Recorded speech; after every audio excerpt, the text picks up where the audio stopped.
Hello and welcome to the Shea Hates Everything Podcast, where we talk about video games, movies, comics, and other shit that matters.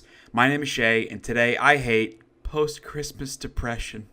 My name is Kyle, and today I hate nothing because it's the holidays and you should be happy or else. I guess that's probably a better attitude than I have. We're actually, we're recording this on the 26th, the day after Christmas, which should be hopefully the day that you are listening to it as well. And yeah, I don't know. I just have that. I mean, I'm off work today, which is awesome. Unfortunately, my wife is not. She had to go in today. But yeah, it's just that, like, I don't know. Christmas vibes are over, but I guess they're not totally over. No. Well, okay, so for me, my last work day was the previous Tuesday, which was some day of the week, some number. Well, it was Tuesday. The day of the week was Tuesday, as I said. It was some number. Let's see. If today's the 26th, that means it was the 18th, 17th, something like that. Anyway, so I've been off for a week, and then I don't go back until the 2nd of January, so next Tuesday. So I have another week off. Yeah, man. Pretty good. Working in the school is life. A good gig. Yeah, and come June, you're going to have like 3 months off, so that should be nice too. Oh, yeah. Plenty of time to do stuff around the house. It's... Like, I mean, I'm excited to have this day off as well. I got a lot of video games to play, as we will get to in several minutes. Yeah. But, yeah, it's just, like, there's something about Christmas. Like, you know, I live in Georgia. We didn't get snow or anything. And unfortunately, I wasn't able to see you or mom or dad or anything on Christmas. But there's something about waking up and knowing that it's Christmas that feels extra special. So I'm just a little sad that that's over. And I'm especially sad for my wife because she has to work today, which really sucks. But big news, she, and I may have mentioned this already actually, but she accepted a new job, which she starts tomorrow. Oh, wow. On a Wednesday. Oh, that's awesome. So today's her last day of her current job. So she's very excited and nervous, but mostly excited. So I'm very excited for her. But talking about Christmas... What all did you do since we weren't able to see each other? Yeah, so last Friday, the soon-to-be in-laws and my fiance and I went to the Cincinnati Zoo to walk around and look at all the lights and stuff. Nice. So we did that, and it was freezing cold. And then we had a What was that last Friday? I don't know. These days are all the same. And then we had a Christmas party last Saturday at one of my friends' places.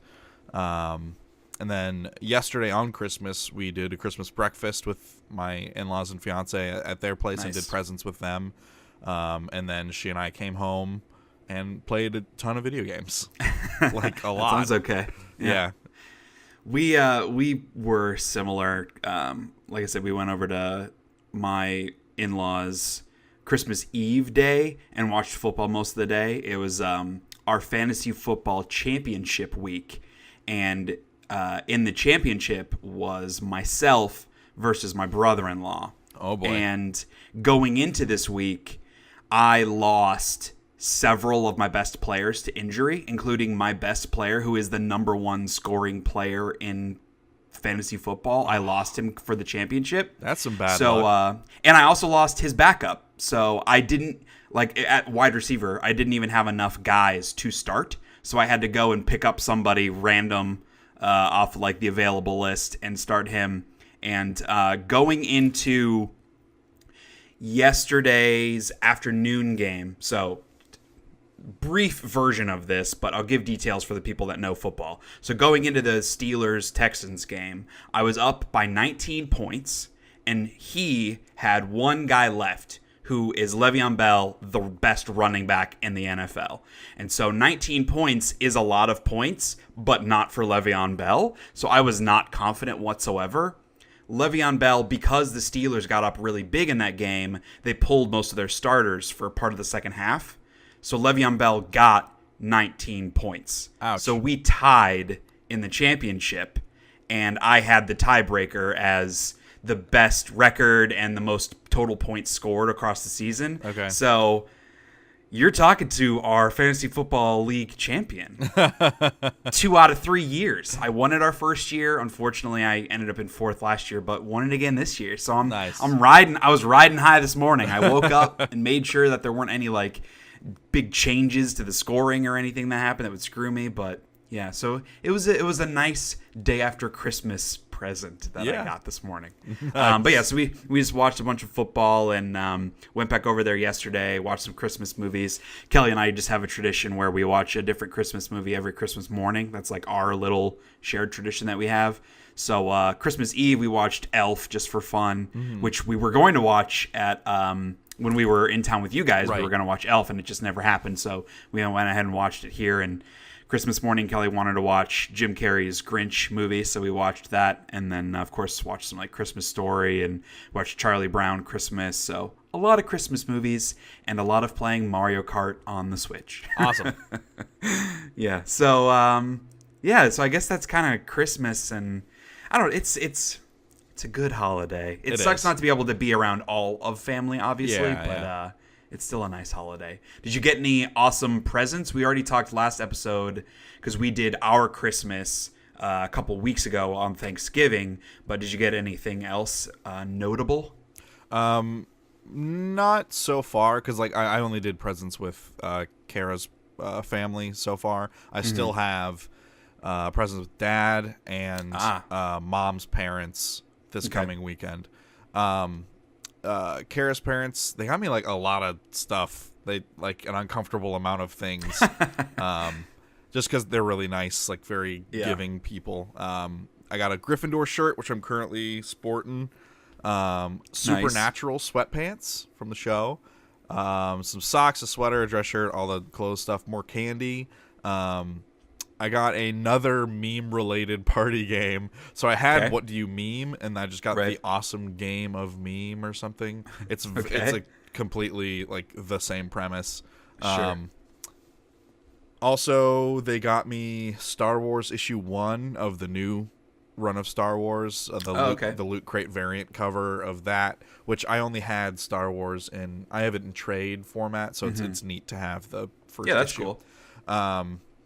And for my dog, Harry, Kara and I, IKEA started a new pet line. Oh, boy. So we bought him the IKEA pet couch, it's like a fold-out couch. So it, like, you can fold the cushion up and it's a couch, and then you can also unfold it and it becomes like a bed. So it's like permanently in bed mode because he needs the extra space because he's not big, but he's really long. And then I'm hoping Kelly isn't listening to this because she will want to buy something for Beamer. Yeah, most of the stuff they have is for smaller dogs. Oh, okay. So I don't know that Beamer would have a whole lot of stuff like for him. And then I bought myself a lot of video games. Like Nothing wrong with that. Crap ton. Because the Steam sale, the PlayStation Network sale. So here's a short list. Let Them Come, which is like it's a 2D. It's a sex simulator. Yeah. Let Them Come on My Face is the rest of the title. No, it's like it's a sci-fi pixel graphics like 2D thing where you're stationary and guys are coming in from the right and you're mowing them down and like getting upgrades. Oh, and stuff. I watched a trailer for that. Yeah, it's not great. There isn't depth to it really that I was able to ascertain. I got Hard Reset Redux, which is a sci-fi first-person shooter. Giant Cop: Justice Above All, which is a VR game. That is a pretty good title. I know. It's like you're literally like a kaiju cop like above a city, and you're like catching criminals and like throwing them. That sounds okay. Yeah. I bought Hellblade on the PS4. Nice. I bought GTA 5 on the PS4, this time on the network sale for $30. I have bought GTA 5 3 times. This is time number 4 because because I keep buying it and then I'm like, oh, I'm done with it. So I sell it.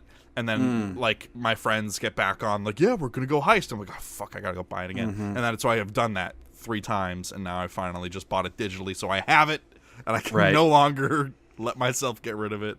I think I got it for Christmas last year. I asked for it on PS4, and I haven't even unwrapped it yet. It's like I will play it. Yeah. I want to play it, but I don't have time. Yeah, so there's a new heist that they added to it where it's like DeLoreans. All right. And you get to fly a hover DeLorean, and then you fly it into the air, and it shoots missiles, and it's really fucking dope. That sounds okay. So we did all the setup missions for the heist, but we haven't done the actual heist yet. I got Pyre on PC. Undead Development, which is a VR game where you're running around, and the shtick for this one is like it's zombie wave based, but the shtick for this one is you can pick like a house or whatever you want to set up in, and you can like break apart any furniture and then like hold it up and then grab a hammer and nail it in place. And so then like you could also grab like pieces of lumber, so like you're lining it up from edge of the door to edge of the door frame and then nailing it in. And then Minecraft Story Mode Season 2, yet another Zombie Defense HD, which is complete shit, but it was only like $1. I bought Zombie, which is the PC version of Zombie U.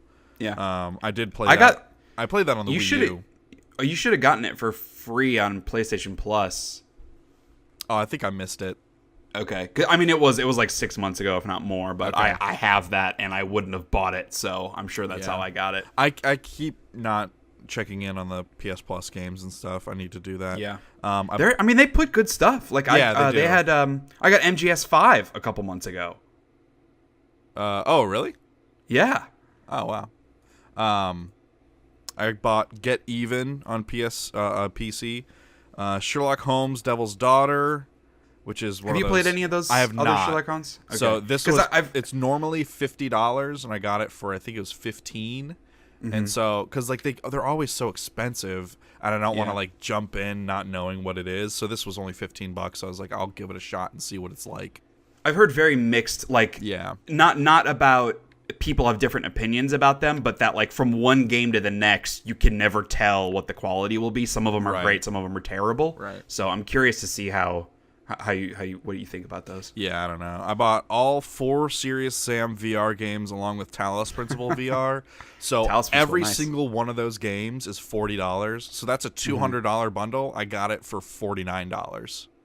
So I got all 5. Otherwise, you'd be losing money. Exactly. I'd just be hemorrhaging money otherwise. Certainly not now.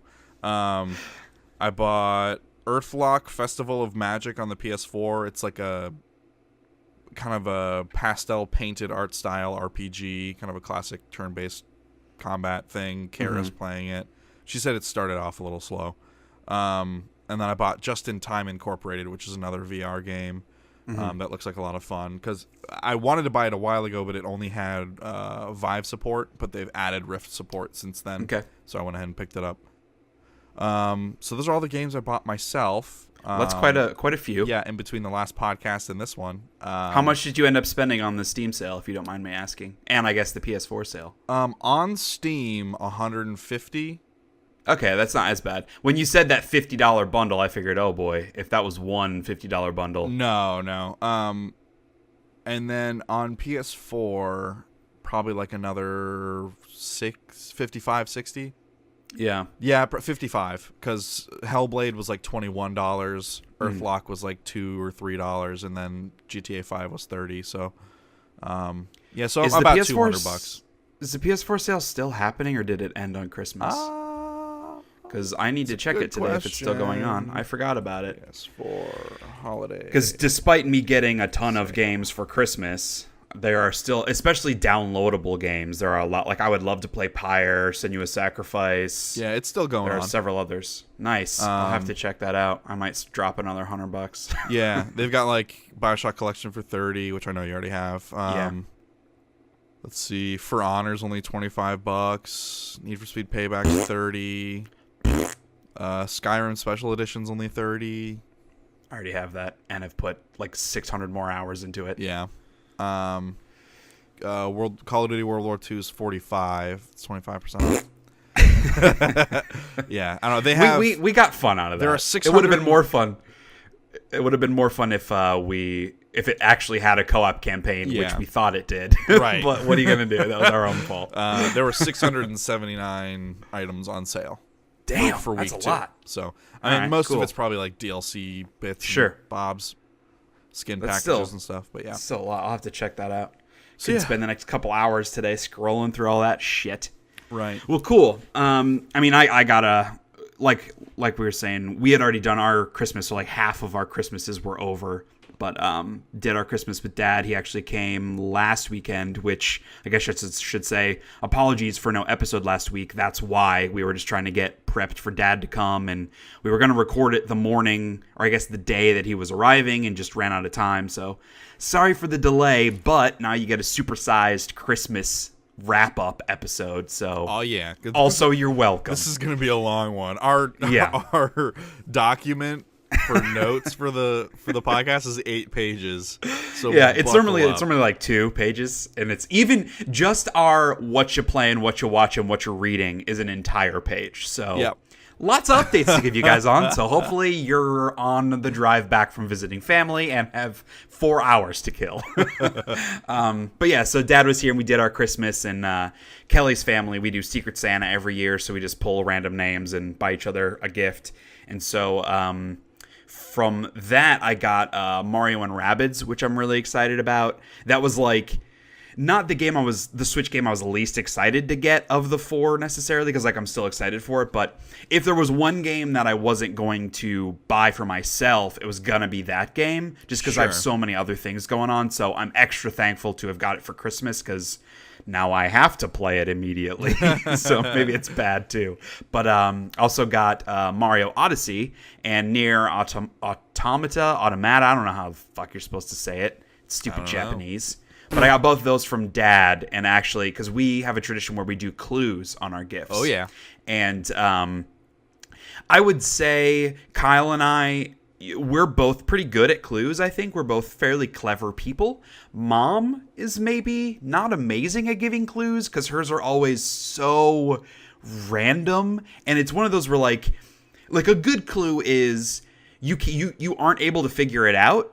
But as soon as you open it, it's that light bulb. Like, yes. Oh, yes, of course. With Mom's clues, you have no idea what it is. You open the present and still have no idea what the clue, how it relates. And so she has to explain it. That's how Mom gives clues. And Dad's kind of the other way, where a lot of his clues are maybe a little too obvious. Yeah. Yes.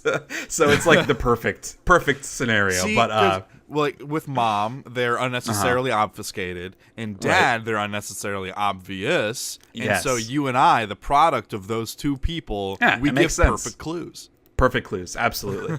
Yeah. So anyway, so Dad got me Mario Odyssey and Nier Automata, I'm going to pronounce it. But he's always been like very anti-video game. Yeah. And at this point, it's kind of like, Dad, grow up. Video games have been around for like 50 years.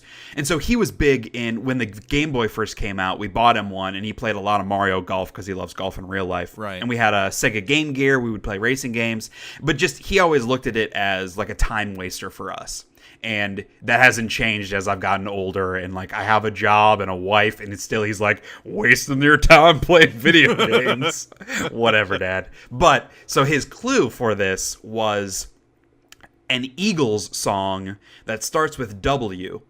And so I Googled Eagles songs that start with W and found the song titled Wasting Time. And so I knew immediately that it was some kind of video game thing. So, you know what? Thanks, Dad, for those. That's a good clue. It is a good clue. It's a good clue. But yeah, so that was fun.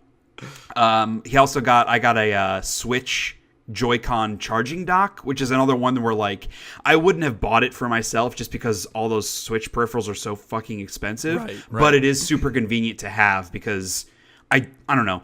I play on the TV more than I do handheld. Okay, you do? And so it's just more convenient to plug them in the Switch or the charging dock versus like putting them back on the tablet. So it's a nice thing to have. And I got the Star Wars Aftermath books, which I'm really excited about. Yeah. I already mentioned I got the Prince of Thorns trilogy for Mom, which I was excited to start. But I bought like 2 years ago, when it first came out, the first Star Wars Aftermath book. Just never got around to reading it. And the other 2 have come out. And so I was like, hey, I need Christmas gifts. Let me ask for those. So now I have all 3. So nice. I will dive into those at some point. Who the fuck knows when, because there are a lot of video games to play. I guess before we dive into that, because that's going to be a hefty segment. Yeah. I also wanted to announce that I accepted a new job last week. Hooray! Tell us all about it. Yeah, so it was a bit of a stressful scenario. I mean, it's all positive because I got a job out of it. Right. But there were two final places that were like the ones I was gunning for. Both of them are healthcare technology companies, so it's stuff I feel, really comfortable with. And I got an offer on one opportunity and was really excited about everything, and like the salary was less than like what I was hoping it would be, and so that was the only thing kind of holding me back from it. Sure. There was another opportunity that I was also really excited about. I was having a lot of problems getting in touch with their HR representative, who was kind of like the go-between. He just wasn't responding to emails. I asked him to call me because I wanted to let him know that, hey, I have this other offer. I want to keep talking and have my options available. He just wouldn't respond. So I called the first place back and said, hey, this is the only piece that maybe isn't blowing me away. What do you think about this range? And they got back to me like an hour later and said, yeah, let's do that. And so I was like, that's awesome. Nice. Great. And so was still waiting to hear back from the second place and just wasn't hearing back. It was the end of the day. And I was like, you know what? This is just a sign telling me where I'm supposed to go. So I called the first place back and accepted. And I was really excited about it. An hour later, I got a call from the second place, the woman who would have been my boss. And she said, hey, hopefully they passed along. Sorry we haven't been in touch, but hopefully they passed along. We're sending you an offer tomorrow. I was like, well, they didn't do that. But what? So I got that offer and just kind of had to make the choice. And it was basically choosing between, well, I mean, it was both opportunities I was excited about. The money was fairly similar. The second place was a little bit more, but it was located, my commute would be like an hour each way. Ooh. And I talked to them and they were like, hey, you don't need to come into the office every day. You can work remote. And just for me, I'm not as effective working remote. I want to be in the office around the other folks. That's fair. Being in that work mindset, and just talking to Kelly just felt better about the first opportunity. So I thankfully didn't have to call them back and tell them I changed my mind because I decided to stick with that. So yeah, I'm super excited.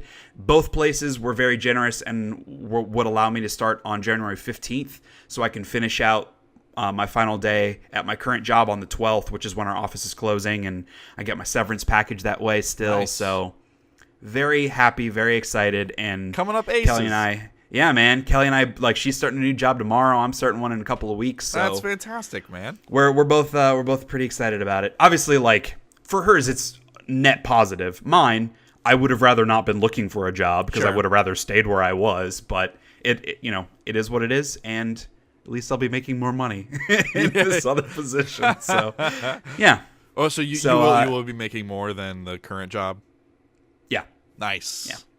Always. We could talk offline. We could talk offline in more details about that. But that doesn't need to be on here.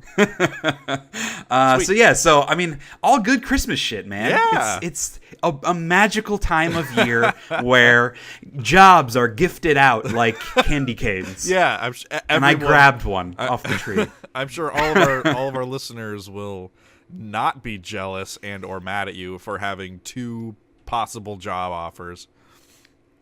Yeah, it was. I mean, it was just a nice. It was, like I said, it was a stressful thing to have these two opportunities because there's so many benefits to both, as well as like a couple of potential negatives to both. It's no job is perfect, right? And so it was just like I was freaking out, stressed about it, and I was talking to a couple of my coworkers, and one of them was like, "Shea, this is good stress. Like it's not stressful, but." Either way, you're going to have a new job. You're going to be making more money. Either option is a great one. Right, so, right. Very thankful to that. And especially thankful to Pops, who I called like every day asking for advice and like what I'm supposed to do in this situation. Because even though I turned 30 in 4 months, I am not an adult. I don't know how to do this. But it's done. Yeah. It's done. I mean, if there's one thing Dad knows about, it's... that whole part of life, getting and maintaining jobs and business world and professional world and all that. So, and he helped me negotiate. So awesome. I was happy about that too. So I guess because we have so much stuff to talk about, oh boy, let's talk about it. So the past, I guess it's been 3 weeks. What? Talk about it? I know. Yeah. Let's just let's not talk about it. Let's just list the things we watched, and we'll just move on. Take all the fun out of it. Well, but it's been I like was 3 thinking weeks. We could show it, being this, this being an audio format. I was thinking we would hold up pictures of all the things we played.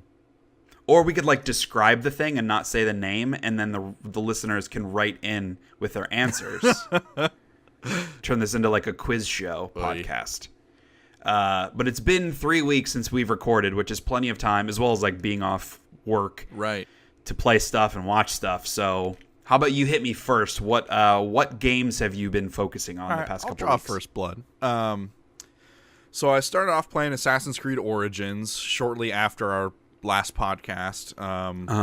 And I'm probably like 10 or 11 hours into it. I beat the first big area, got to the second big area, and then realized that the second big, huge area I was in was one extremely small percentage of the main map. I had this moment where, and Kara keeps laughing at me about it, because I was playing it, and then I pulled up the world map, and like there's the part I had discovered, and then it's like black around like the Animus fog, and I was like, oh, okay, that's like the end of the play map thing. So like the game is structured such that you have this beginning area, and then you go to the next area, then you go to the next area, and then but I got this quest, and I was like, I can't find the quest marker on here anywhere. I don't know what's going on with it. And then I noticed on the map screen there's like a zoom out button. I was like, oh no. And so I zoomed out, and then there's like 4 more of those giant areas that I've been spending hours in. I was like, oh no. And I was like, well, the zoom out button's still lit up. So I hit it again, and it zoomed out again, and then again, and then again. And it's like, it's just so big. So basically, you're never beating this game. No, it's overwhelming. It's too much, man. It's way too much. Do they litter everything with icons like the old Assassin's Creed games? Yeah, that's too bad. I hate that. Like, because it's overwhelming. Like, it's awesome that there's so much stuff to do, but find maybe a different way of communicating that. Like, I do like how in Zelda you have where you use your whatever goggles to like highlight things, and you pick them on your own map, just because there's more discoverability there, and it's not, you don't look at your map and immediately go, holy shit, I'm never finishing any of this. I don't know. And like I understand from a developer's point of view, where they want you to engage with all of the content. They want to make sure you don't miss anything. But when you have that much content, it's okay to miss some shit. Because like, everywhere I go, there's like 5 or 6 quest things that pop up. They're like, I have to go there, talk to them, get the quest, do the quest, come back to them, go somewhere else, do all this other stuff, and that leads me to new areas where more quest markers are popping up, and I keep getting more and more quests, and I have like 35 quests right now. I don't know what the fuck to do with all of them. It's very overwhelming, and it's really weird because there's way more RPG in this Assassin's Creed than there ever has been before. Like enemies have levels, and quests have recommended levels, and if an enemy's I know there's like loot and stuff. There's loot where like, I got a bow that's the same bow, but it does 2 more damage. Sure. Like, it's really weird. It's a lot of like number crunching in ways that we've never had to do in Assassin's Creed before, and like, so like the upgrade tree, they give you the hidden blade in a cutscene. I think they like found it in a tomb or something. Like, they're like, oh, here you go, and then like the first time you use it, you accidentally chop off your finger. Go figure. So like, of course, he's missing the ring finger or whatever it is that the assassins always have chopped off. And like, there's this huge, because you're gaining levels, so then you're speccing into a skill tree, and like stuff like technology stuff is hidden away in the skill tree, like your fire bombs and your poison darts and stuff like that. It's all squirreled away in the skill tree, but so you just kind of get that stuff. You like spend points and then you just get it. Whereas in the old Assassin's Creed games, there's like a mission involving it, or like a character, like basically a James Bond Q would like give you like the fire bombs, or like Leonardo da Vinci was one of them once, and like other people like that. And there's no character like that in this one. Weird. Yeah, and I mean, you have your like Bayek's wife who just shows up, and they have like really aggressive sex every now and then, and that's like all she does. So I mean, as far as I'm like 10-12 hours in, Like that's been her purpose of the plot. I think like the real world stuff is super uninteresting, and the voice acting for those two characters is bad. The rest of the voice acting is pretty good, but like those two characters specifically are actually kind of bad. And they also, oh man, I have heard they make a reference to the movie. Boy. Like the main chick, she's out there, but she was one of the people who worked on the armature arm thing from the movie. That like like that version of the anime. She worked on that. Cotillard's character, probably. No, because she's the main. This is the main character. Like she worked on it. Oh, she was one of some rando. Yes, she's an extra. Yeah, she's in an the extra in the Assassin's Creed movie. The main chick, even better. It's so weird. It's just like, I really wanted to be out there working on it, but like they have me out here and and like it's just the weirdest thing. So like I'm not super interested in the story because it's just Bayek like, hey, I got to avenge my son's death, which was really actually kind of my fault, and because I'm apparently clumsy for no reason, only in that one cutscene. I won't say anything else. It's not super interesting, but like I've heard that the side quests are really good, but there are so many of them that I just skip the dialogue every time because it's like I'm just in a get it done mode because the numbers got to go up so I can beat these harder levels and go into these new areas. But are you having fun with the actual moment-to-moment stuff? I don't know. I don't... Sometimes. Interesting. Okay. Well, it sounds like, because I mean, this is one of my games that's on my like 10 game list that I own now.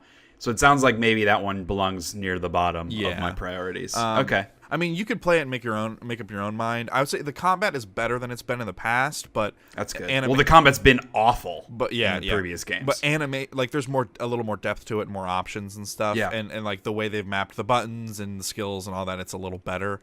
But I think there's there's a lot of animation priority. Like you hit a button.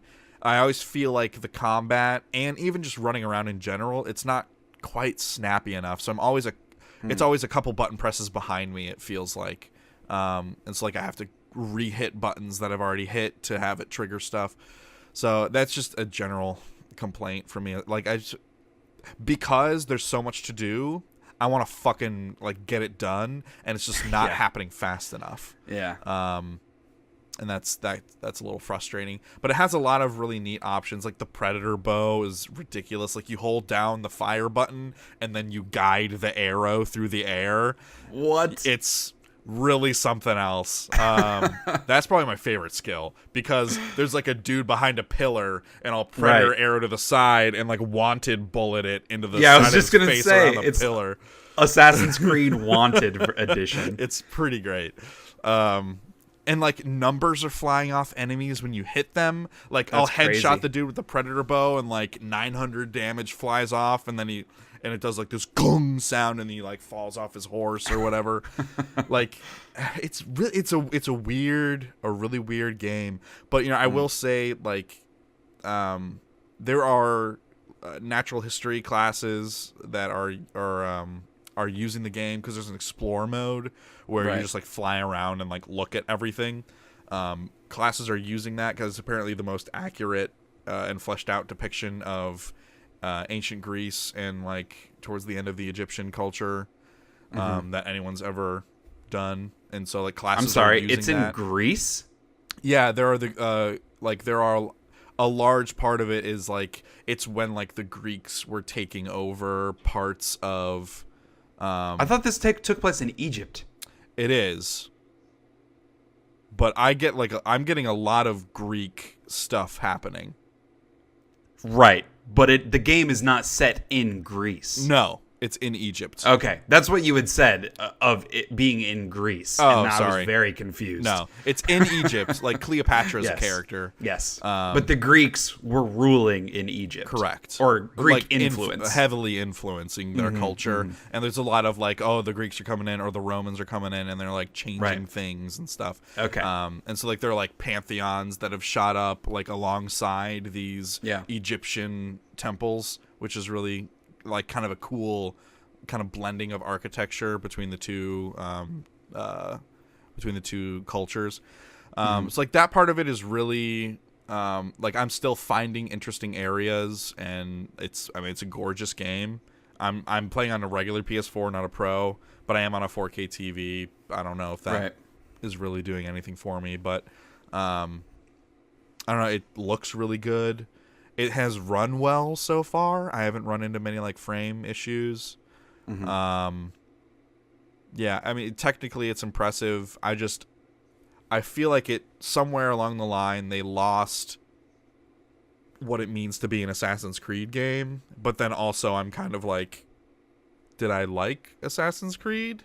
Because I was done with Assassin's Creed, and now I'm like, now that they're giving me something different, I kind of just wish it was more regular Assassin's Creed, but maybe I don't. Maybe I don't really know what I want from that. Yeah, I mean, I certainly respect them for taking the year off and retooling a lot of the systems, and it sounds like they took a lot of RPG influences. Yeah. It just sounds like maybe the changes that they made maybe just aren't great across the board. Yeah, that's kind of what it feels like. And not that it feels half-baked, but maybe a little misguided in some aspects. Okay. So I'm definitely curious to check it out, because I don't know, open world RPGs like that aren't usually my thing, with few exceptions, just because I get that overwhelmed feeling, and games that are that long, if they don't hook me immediately, they're never going to. But I also completely burnt out of Assassin's Creed after AC4, which I loved the seafaring combat. That whole aspect was great. I loved the exploration in that, but the combat is terrible, and the story was completely uninteresting, and I was just like, you know what, I'm totally done with this series. So the fact that they are making so many changes is what piqued my interest in Origins. Yeah. So interested to see if they nail more of that than they don't, from my perspective. So right. I certainly have a lot more of it to go. Like I've only uncovered like 7% of the map or something. Right. So I have a lot more of that game to go. But these are just kind of early-ish impressions. I've been playing a bunch of Animal Crossing Pocket Camp like every day. I'm like level 43. Not to brag.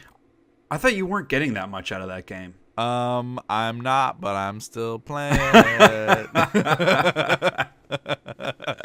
All right, that sounds about right. Yeah. Boy, those numbers sure go up, and it feels just great.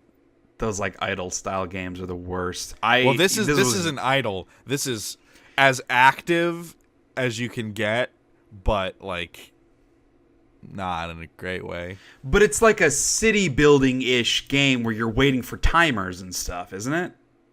Yeah. Like, oh, I want to build this. Come back in 15 minutes. Yeah, that's an idle game. You're not really doing anything. That's fair. You're waiting for the clock to tick. That's so fair. that you could wait for another clock to tick. And I'm not judging you. I've played many of those games that like years and years ago. I've just never been a big phone game person. Yeah. But years and years ago when I was working retail, every lunch break I'd play the Smurfs iPhone game. That it was one of those.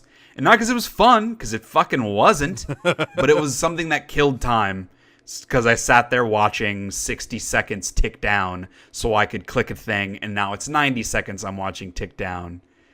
It's the worst. So I played more of that. I'm still playing it. Just wasting your life watching numbers go down. Yeah. See, this isn't even numbers going up. You're watching numbers go down. It counts down. That's it's fair. better. So it counts down to when the numbers go up. Oh man, it's like the perfect convergence. Oh yeah. I bought Fallout 4 VR on Steam and played it on the Rift, and there is not official Rift support, so it was not playable. So I refunded it. So what? That doesn't sound smart. Like, it worked, but the menus. So on the Vive has those trackpads. And so the menus are navigated by swiping the trackpad on the Vive. On the Rift, I have analog sticks. So if I push up on the analog stick, it says, oh, trackpad swipe up. But when I let go and it snaps back to the center, it's trackpad swipe down. So I don't ever actually get anywhere. It's like, God damn. It's so frustrating.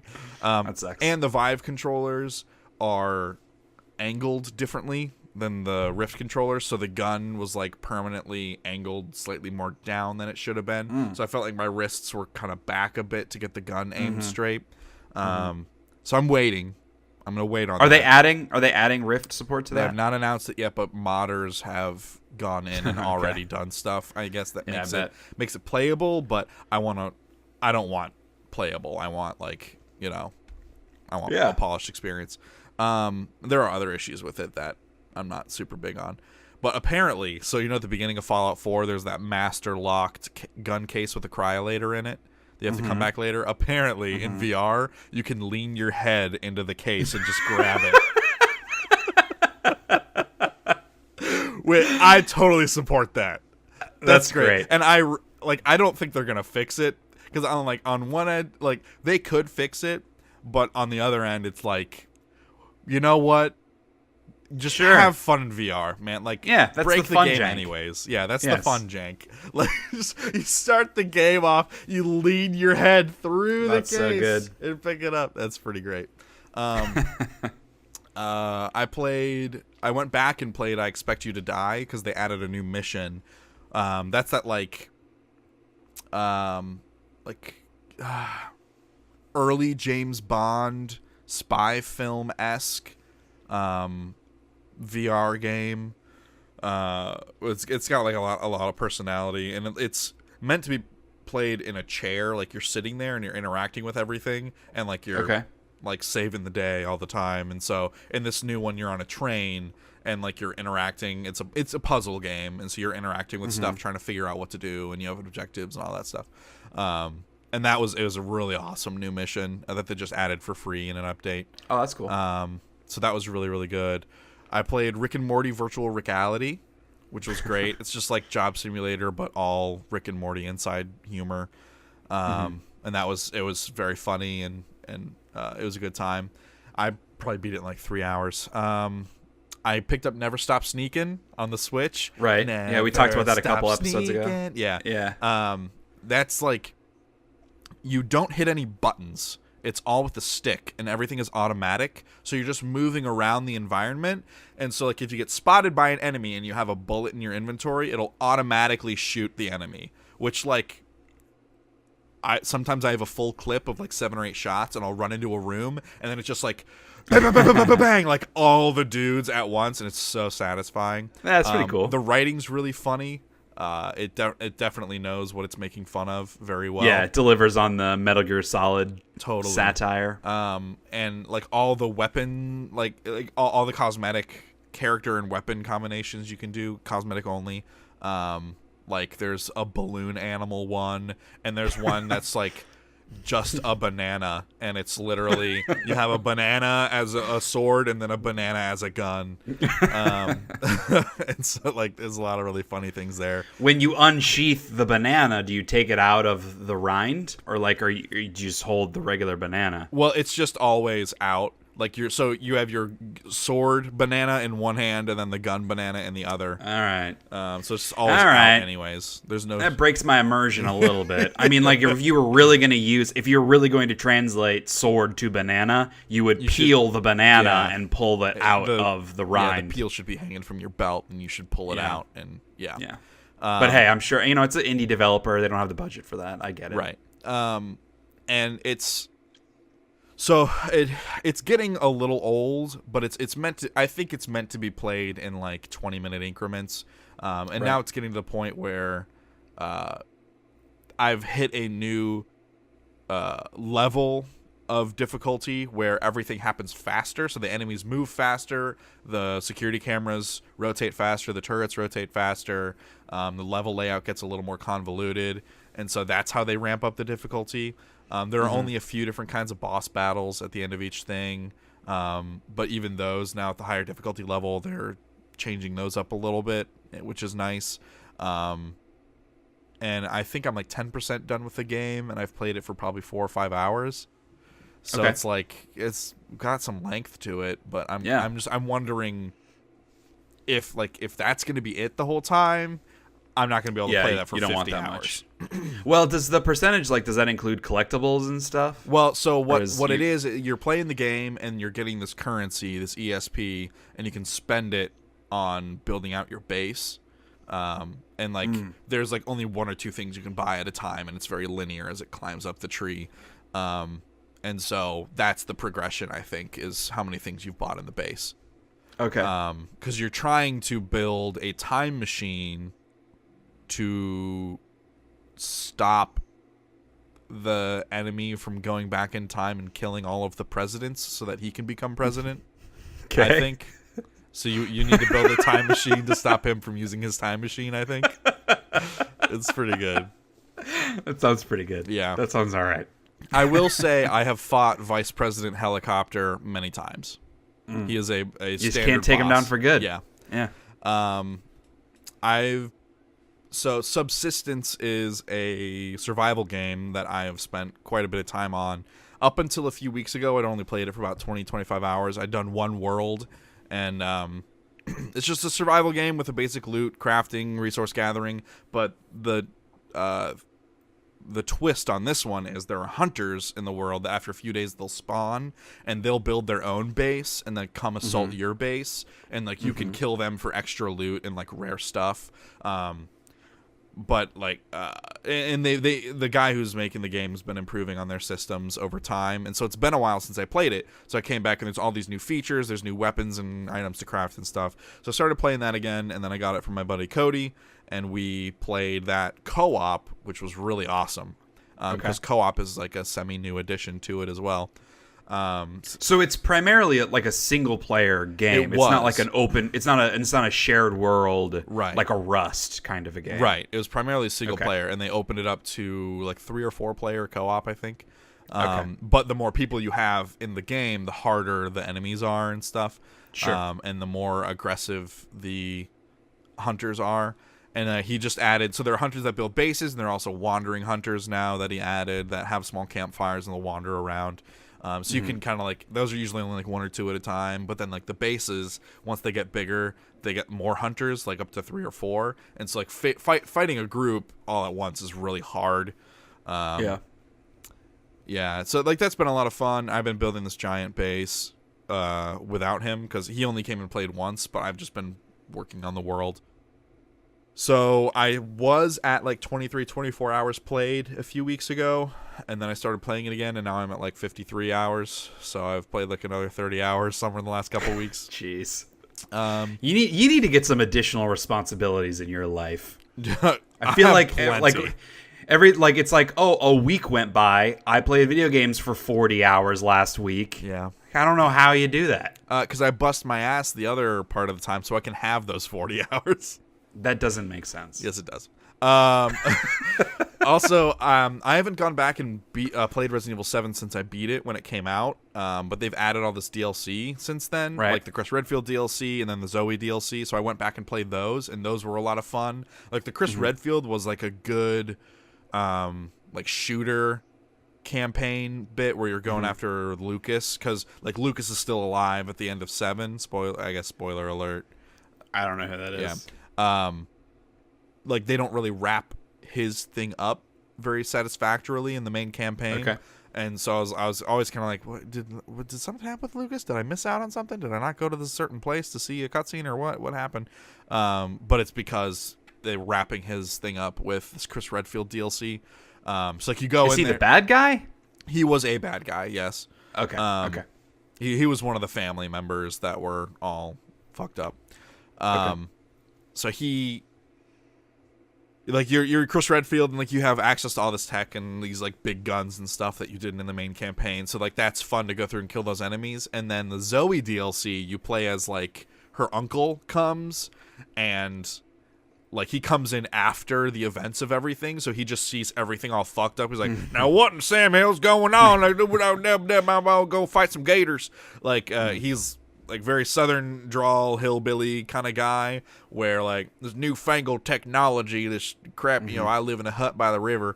That's very much him, and his big shtick for that whole DLC is he just punches the shit out of everything. So there are these like giant monsters and like Ouroboros monsters, and he's just like you do left, right, left, left for like a combo, and he's just like punching the shit out of them and making their heads explode. And there's this one enemy who keeps coming back, and like they're like going at it with each other. And there's a fun reveal about that enemy towards the end of the DLC. And then at one point in the DLC, towards the end, you get a power glove that the Umbrella Corporation brought with them. So you charge it up and you punch, and it just makes like all of the enemies in front of you explode. That DLC is ridiculous. Nice. And I was getting like really weird Peter Jackson's King Kong vibes from that DLC, just because of the setting and some of like the bug creatures and stuff you're finding, and there are throwing spears. And like that was the big thing about Peter Jackson's King Kong, was like grabbing the bones off the dead animals and using them as like throwing spears. And so there's a lot of throwing spears and stuff in that. I was getting like weird flashbacks to that game. So those two DLC, like they were really fun. They were really neat. So if you guys have Resident Evil 7, I highly recommend go play the DLC. It wraps up some of the story stuff that was left open, and is like a fun twist on those enemies. Whereas you spent time like running away and dreading the next enemy appearance, and these you're just fucking them up, which is a really good feeling. Sure. Yeah, that's fun. I started and beat Everybody's Gone to the Rapture with my fiance. She watched me play. I would say that game has some of the best writing and voice acting I have experienced in a game in a while. But it suffers from the game aspect. The movement speed is horrendously slow. True. And the AI that you were following around, for me, in my experience, was constantly changing directions and making me rerun places. Yes. So I would go through a memory, and then it would lead me somewhere, and I would go there, and then it would just turn around and go somewhere else. Like, oops, didn't mean to go here. Let's actually go here. And when the game moves as slow as it does, it is horrendously slow. And when the game moves as slow as that is, like, that's like doubling my playtime. Like it probably doubled my playtime because of that. So the game really suffered in my mind because of that. And like, okay, also a tooltip popped up that was like, don't sprint or you'll miss things in the environment. And like, so if the walking speed is 1/4 mile an hour, the sprint speed is 0.3 miles an hour. Right. It's barely faster. It barely does anything. Like, you don't want to miss anything. I'm like, I'm holding shift the entire fucking game. Entire time. And like, there are a couple areas where you get up to a good clip, like on the main roads, and then you enter someone's yard, and it's like you just hit a wall. It's like, like just the slowest steps known to man. But the story was good. The voice acting was tremendous. You liked the ending? It was fine. The ending was fine. Yeah, it just, I don't know. It was a little too... It's where I figured it would go. Weird. Yeah, I don't know. It just felt... And it's been whenever the hell that game came out. When did it come out? But, I don't know. The ending just didn't really do it for me. It was, like, too pretentious or something. Just, like, too weird. It wasn't satisfying the way that it was set up. I don't know. I was disappointed playing that game. But I definitely agree with you on the walking speed was certainly... a big negative in that style of game. Having it be such a huge world where you're just walking from point to point and listening, you're not really doing anything in the game. Right. Man, that was brutal. Yeah. But, you know, like, again, I think the writing was tremendous, and I liked all of the slice of life bits that you were getting from these little moments that felt really real. Right. Just because, like, the Foley work was really good that went along with them. It was really good. I picked Rock Band 4 back up, dusted the cobwebs off my instrument, and started playing that again. So I've been having a good time going through that. Why? Like, why? You have family over or something that you're wanting to play, no, or just wanting to play? I saw it on my shelf, and I was like, oh, yeah, I own that. And so I got it back out and started playing again. So I mentioned I bought Let Them Come, that 2D thing. I played that. I played West of Loathing. My friend Connor gifted it to me on Steam. It's like a stick RPG, but like a Western, and the writing is hilarious. It's really funny. Cool. but it suffers from like some horrendous inventory management because you're constantly getting this influx of items. I felt like I have to grind a lot because like it's not balanced really well for some of the enemy encounters. So I played about 6 hours straight of that the other night, not last night, but the night before. So I guess, yeah, Christmas Eve, I played a lot of that because he gifted it to me that day. That's probably as much of that as I'll play. Because while the writing is fun, it just got to feel very rote. Like I was doing the same thing over and over again. Okay. And the grinding was not... I have other stuff to play. Sure, of course. Last night, I played Get Even in one sitting. So Get Even is a first-person shooter published by Bandai Namco. I did not expect that kind of production value from that game. It's a $30 game normally on Steam, and it was on sale for $15. And is this VR? No, it's first-person shooter. Huh. So it has the modern horror game of like I have a cell phone and I'm walking around. So those are the images I first saw of it. I was like, oh, it's another one of those. Yeah. But then I saw other images and it was like, oh, there's like he has a pistol. Okay, well that seems kind of weird. Like it's a weird blending of the genres or whatever. And so like I dug further into it and I watched I think Giant Bomb did a quick look. I was like, this seems really interesting. So I finally picked it up. I've been meaning to get it. I wanted to get it on sale. And the thing about that game, there is a weapon, and they literally just call it the corner gun, because what it does is it has a small camera on the side. You go to a corner and you hit E, and the gun does a 90-degree on the edge of it, and then the camera shows you what's around the corner. No. And then you just shoot around the corner. and the camera has like heat, what is that? Thermal vision, and it has all these other different types of visions and stuff. And there's also, because it's a 90-degree turn, like left or right, you can be behind cover, look straight up and hit E, and then the gun pokes above the cover. It's the best. It's so cool. That's a cool thing. Yeah. But they feel like maybe that takes away a lot of the challenge of the game. No. Because like the combat isn't really the point. In fact, like, because I played it like a first-person shooter, like I was killing everybody, but the guy was like the whole time he's like, yeah, you should not kill people because it's like all a simulation thing. He's like, it'll make the memories unstable, like blah blah blah, and I was like, fuck you, I'm shooting these dudes. I want to see what happens when I do. Turns out, not a good idea to shoot everyone. That's all I'll say. Is it made with the ending? Another part of the game a lot harder for me. Gotcha. Okay. But it was fun. It was satisfying. And there are like multiple parts of the game where you're walking around this asylum and this character's talking to you about your memories, because the whole thing is you're like a mercenary who lost his memories, and like you think you know what happened, and you're trying to like. This guy's trying to get you to remember what really happened or get you to confess to something you don't remember doing. And, like, that bit, like, happened. And I was like, oh, that was the end of the game? And then, like, the other half of the game started.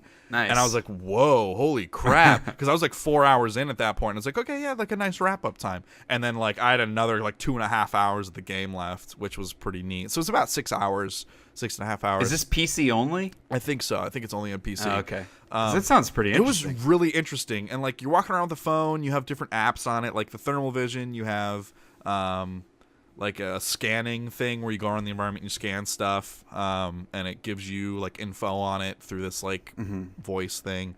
There's a map that you can pull up. There's, like, text messages that you get throughout the thing. And it's, like, it gets very psychological. Like messing with your mind, especially during the asylum parts. And there were genuine parts where like that actually had me like really scared. Especially like the beginning of the game, like they do some amazing stuff with the soundtrack where like just like sounds and stuff that are happening that are like part of a musical score, but like happening at like a gradual quickening pace that you don't notice until it's like deafening and like your heart is like beating along with it. It was surprisingly good. Like, especially if you can pick it up on the winter sale right now, like for $15. That game's stupendous. Cool. It was really, really neat. I thought the voice acting was generally pretty good. Yeah, some of the visuals were subpar, but it like right. It's a small developer that was just lower budget game published under the umbrella of Bandai Namco, and yeah, it was a very pleasant surprise. I think Vinny from Giant Bomb had also said that he was pleasantly surprised by some of the things that were going on in it.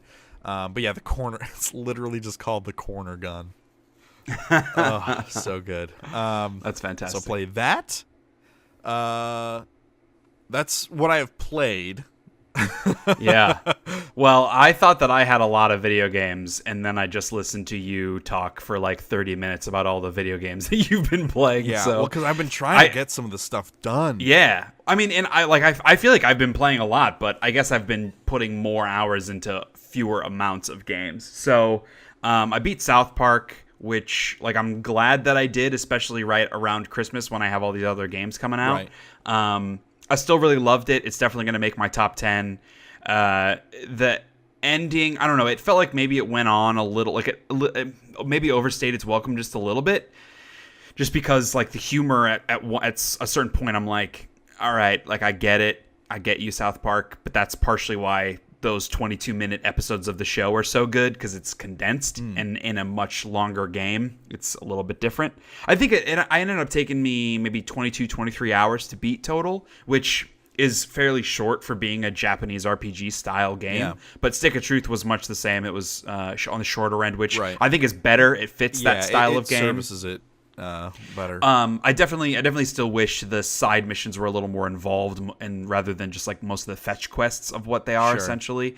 That would have, like, obviously that would have increased the time, but it also would have made those side missions a little more interesting. But because the main story, there's so much going on and so many big story beats, it all still feels okay. There is one boss near the end of the game, which is the only time that I died like multiple times on a level, because it's not like a difficult game, but it falls into that JRPG style trap where, like, in the game you have your different party members who have different types of skills, and most importantly, because it is grid based, they attack different kinds of grids. Like, you'll have one guy who can, like Stan, his character can attack in a straight line on both sides or diagonally on both sides, versus someone like Kenny's character primarily can only attack one block in any direction, that kind of thing. And so I'm fighting against a boss who you need to stay away from. And because of the way that my guys are set up, my group that I like, most of my guys are up close and personal. And so I couldn't beat him because he was doing so much damage. And so I eventually just had to learn my lesson, switch out and play with guys I don't normally play as, to be able to stay farther away. Which, like, it's fine. That's kind of just how the game's set up. But that was the one point where I was like, this isn't as much fun because now I'm trying it for the 5th time. Just let me find a way of beating this dude. Like, don't force me to use characters that I don't want to use. Right. I don't know. Now that I'm talking through it, maybe it isn't as big of a deal as I thought at the time. But for how fun and relatively easy the game was, that was like the one moment of frustration I had with it. Sure. Still highly recommended. I think you're going to like it if and when you ever get around to it with all the other stuff. Good Lord. So like I said, I got my Switch and a bunch of Switch games, so I've been playing quite a bit of Legend of Zelda Breath of the Wild. Tell me about it. Yeah, so I'm conflicted about this game, because in the beginning, I was head over heels in love with it for those first couple hours. Like, you're out in this open space. Yeah. The game's gorgeous for running on the type of system that it's running, and its visual style being a little bit more cartoony certainly serves it. But just so many colors and all that. Like, it looks beautiful. And I love running around and exploring and kind of figuring out all the little nuances to the world and like all the Korok seed little fun things and all that kind of stuff. But so many design decisions about that game to me are just objectively terrible. Yeah. Like the inventory is so bad. The just on a fundamental level, having degrading weapons I just don't think is fun. Right. And combine that with the UI of changing and switching your weapons being also bad. Yep. Like the different button combinations you need to use of like, oh, well, you need to have your sword equipped, or you need to have your bow equipped, and then you can change the bow you're using. But now if you want to change the sword, you need to equip your sword, then you can change the sword you're using. Yeah, that stuff's like bad. Somewhat, it feels so ill-conceived, and as much fucking time as they spent making this game, it's inexcusable to me that they made those types of decisions. And maybe there just isn't a better option because of the way the Switch controller is, but so much of that stuff is just bad. And I don't think the cooking is fun. Like, it was cute the first couple of times to like figure out different recipes, but I find that process to be exceptionally tedious. Yes. Where like you have to pick individual things and then drop them into the pot. Like, that is just so annoying and takes longer. Like, I don't want to do that stuff a 30th time, right. you know? Right. And my biggest frustration, because like I can look all past that because I'm enjoying the exploration, I'm enjoying the world, the story, the combat I think is pretty fun, but I'm still relatively early, I guess. I mean, I went to the laboratory place early on, and I've explored some additional areas and gotten some towers and some extra what are they called? Where you get the soul things. Shrines. The dungeons. Shrines, thank you. And so I've done several extra of those outside of my regular zones. And then I'm now at... it's been a couple days since I played it, so I'm forgetting the names of everything. But I'm at the fish guys. Is it the Zoras? Zora, yes. I'm at the Zora place. And I'm figuring out how to defeat their celestial beast or whatever. Right. So I'm like, I'm several. I mean, I'm like maybe 10 hours into the game at least, and I'm like getting chunks into the story. But I still only have 6 hearts. I've gotten 2 heart containers, and I got 1 stamina container because, man, the stamina is also annoying. Like, the climbing isn't fun in this game. It's tedious. And the run speed is slow, and because you run so many places, how fast the stamina goes down is such a pain in the ass. Yeah. So I went ahead and got 1 stamina container. I regret it now because, like, most of the enemies kill me in 1 hit. And I know you can cook all this stuff to increase your hearts, increase your defense, but I don't want to fucking deal with that. Like, that's, again, it's just not a fun mechanic. Have you bought I don't want to have... Yeah, well, I mean, I'm right now I'm wearing the armor that lets me swim up the waterfalls that I got from the Zora. And I bought a hood that gives me like 3 extra defense. Oh, I think you got farther than I did because I never got that Zora suit thing. Oh, really? Yeah. Wow. Yeah, I spent a lot of time just exploring and ignoring the story. Sure, and I did that up front, and then I started going in places. I'm like, oh, everything is killing me in 1 hit. I guess I should maybe stick back to the story. Right. And turns out that didn't change anything because everything still kills me in 1 hit. So, because I know you can eat all that stuff to give you extra resistance and whatnot, but like that just isn't fun. I don't want to be fiddling in a menu to find the right item to eat. It doesn't let you sort it very well, so I can't like. It's hard to look for the items I want to use at a certain time. It's just like the game is standing in the way of me enjoying the game, and that really frustrates me. Because outside of all those small mechanical UI design decisions, I fucking love this game.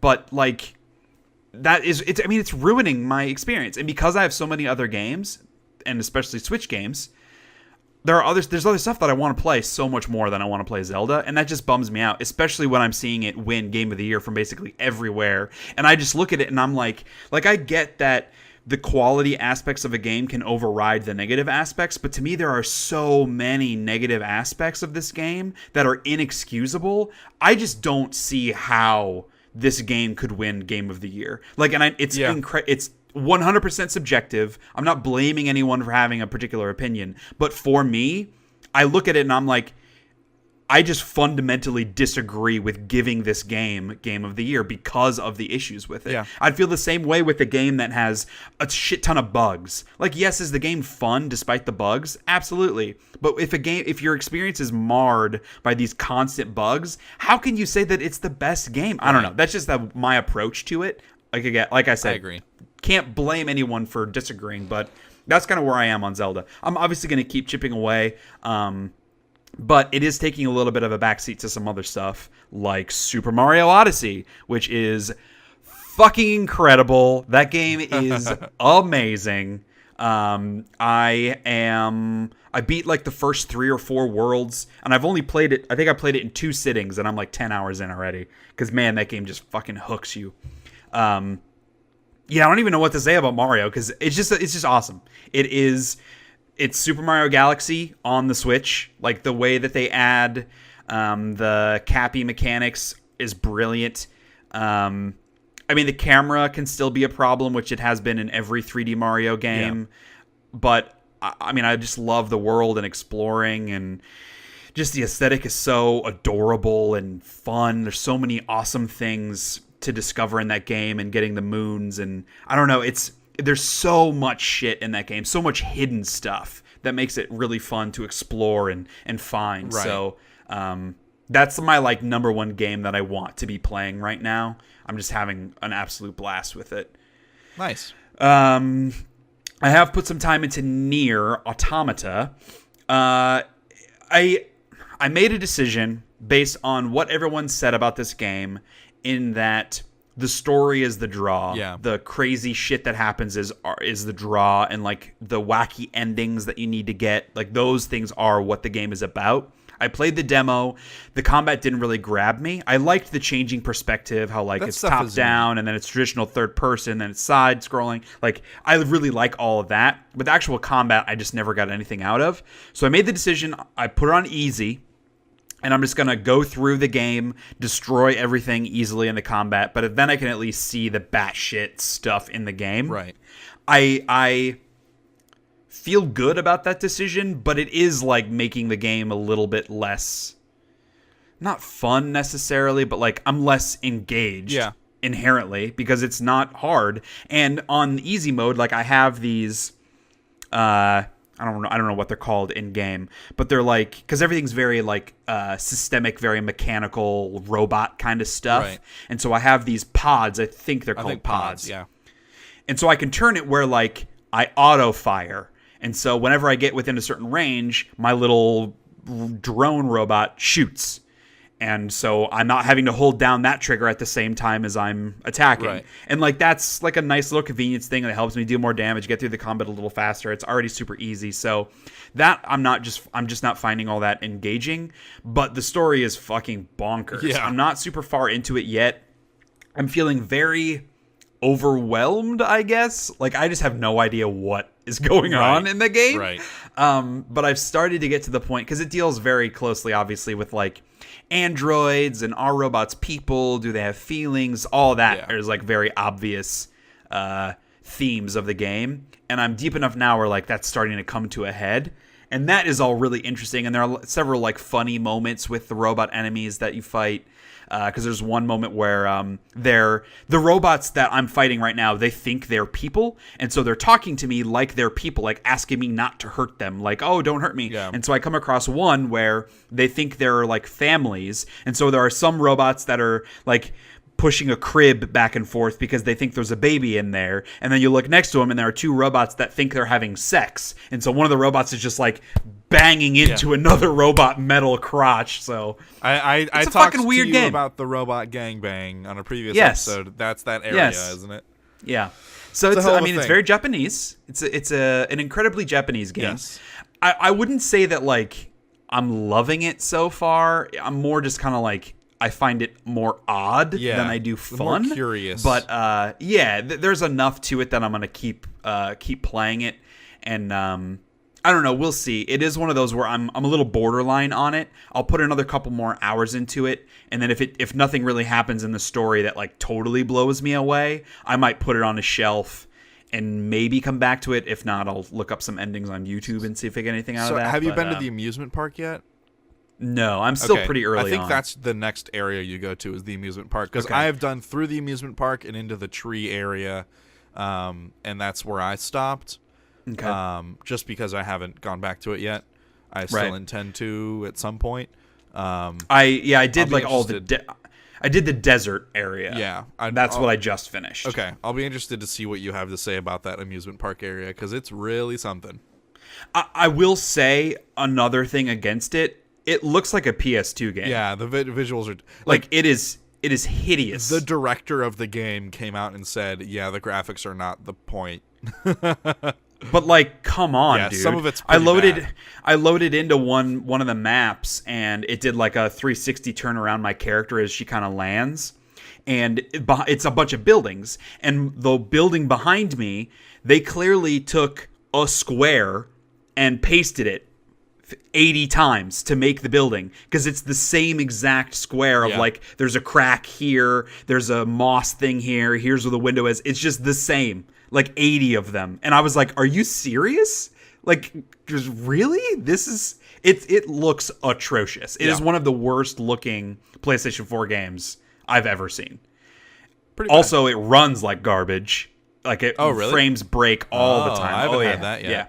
And also, going back to Zelda, that game runs like crap too. Which, granted, it's a giant game, but still. You're playing on the TV primarily, right? I've played it both ways. Okay. It plays better in handheld mode. That's good to know.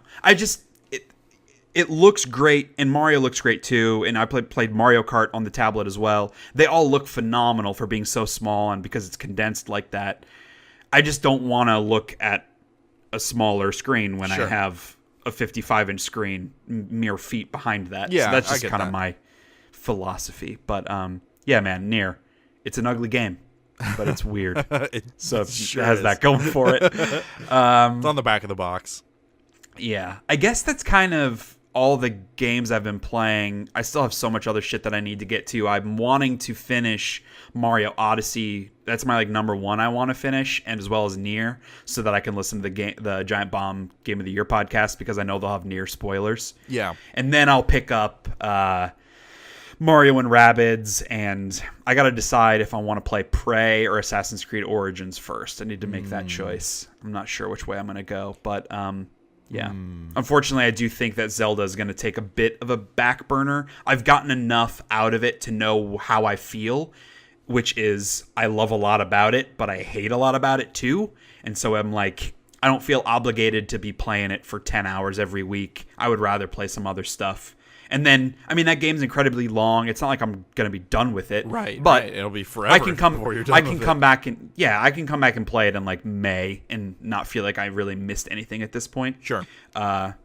So yeah, I guess that's kind of all my games. Before we jump into some other stuff, I should say, and we really should have started with this because it's the most important thing to talk about that we've experienced, or that I've experienced at least. And that is, I tried the new Mountain Dew flavors. You son of a gun. And I actually meant to bring this up last episode because we were driving to come visit you guys, and we stopped, for our road trip to get some caffeine. And the gas station had 2 new Mountain Dew flavors, Tropical Smash and Arctic Blast. And they're both fucking really terrible. They are awful. Absolutely awful.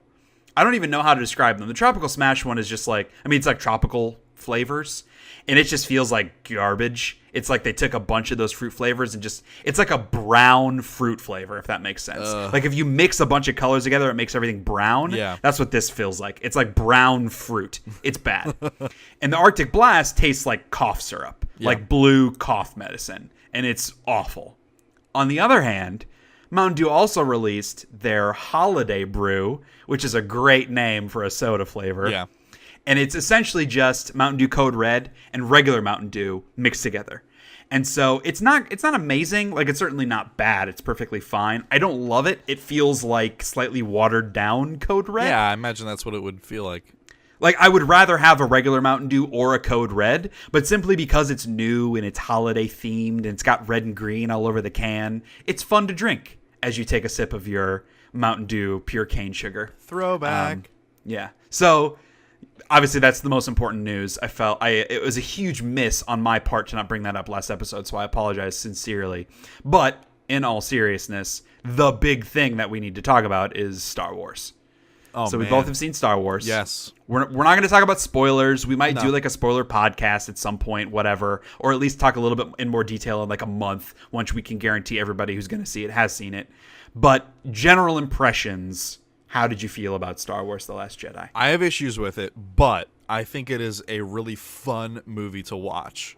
Like, it has a lot of like fun interactions and fun scenes, a lot of good like action, big set piece moments. It has a few of those. It has a sequence of like the place that's filled with the weird made up Star Wars aliens, like the practical effects kind of area for that stuff. Yeah. It has one of those. Right. It has plenty of callbacks that reference things. I think there's something there for everyone. I just think it comes in a little lacking when it comes to hitting the emotional highs that Star Wars tends to try for.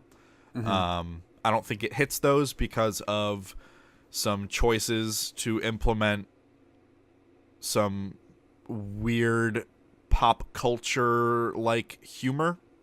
Okay. That has no place in the Star Wars universe. I agree. Also, they make some references that what was it?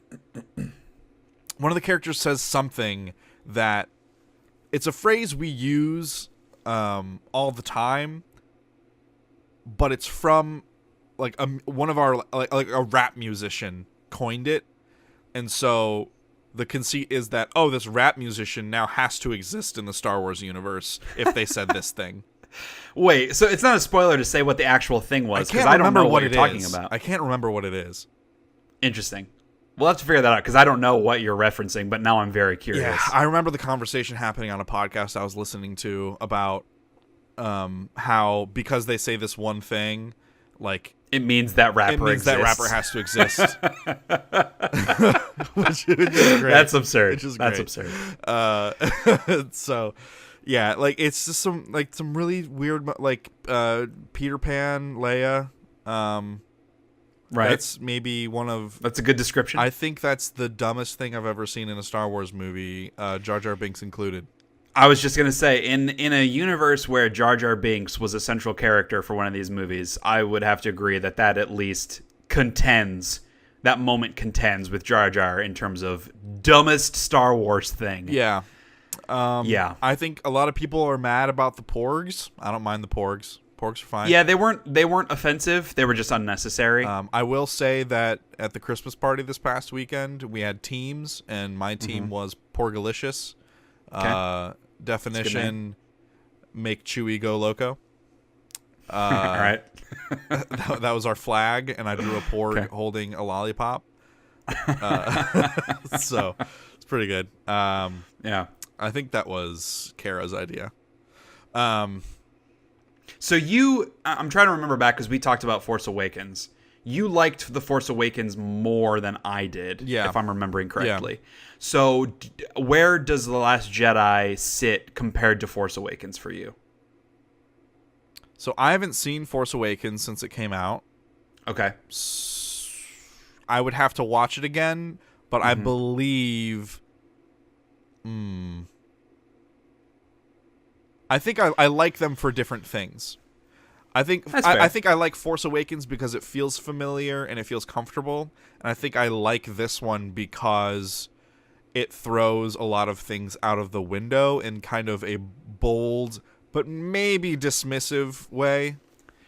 That's kind of my issue, and because I haven't decided if I like that or don't like that. Yeah. So I have my reviews on SheaHatesEverything.com, so you should check that out. It's a nice 2,000 word monster of a review. I had a lot of thoughts. So obviously, I mean, I'll clarify up front. I was very disappointed in this movie. Obviously, as you guys have learned from listening to however many episodes of this podcast, I'm a pretty harsh critic. I have high standards, so take that for what you will. If you're a much more enjoyable kind of moviegoer, maybe you won't have the same problems I had. But with Star Wars being my favorite thing with a period at the end, I found this to not at all be different than other Star Wars movies. So I've seen a lot of people online complaining about the criticism and saying, oh, all you Star Wars nerds are just mad that this movie was too different. You hated The Force Awakens because it was more of the same, and then you hated The Last Jedi because it was too different. So I was very disappointed in The Force Awakens when it came out, purely from a story perspective. I loved the new characters. I thought the action was amazing. Yeah. It felt like Star Wars, but purely from a narrative perspective, that it was another Death Star, I found to be so incredibly boring and a missed opportunity. I've watched that movie many more times since then, and I've come around to it a little bit more. I still have that same feeling, but I like, we watched it the day when we went and saw Last Jedi, we watched Force Awakens, and I had a great time watching it.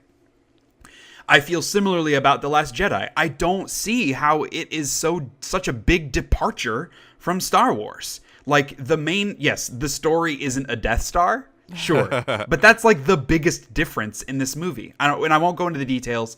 Once you guys have seen the movie, go read my review. I break a lot of that stuff down because I don't want to spoil it for anybody else that hasn't seen it yet. But I don't know, that to me annoyed me, that people were dismissing valid criticism by saying, oh, you guys are just mad because it's different. Because one, that isn't why I'm mad. And two, it isn't even that different. No. To me, the story just wasn't particularly interesting. It didn't feel like something that justified a 2.5 hour movie. I also felt that it being 2.5 hours with the story that it had, I felt it was too long. I was ready for it to end, and then the entire third act still needed to happen. A lot of the narrative literally just didn't make sense.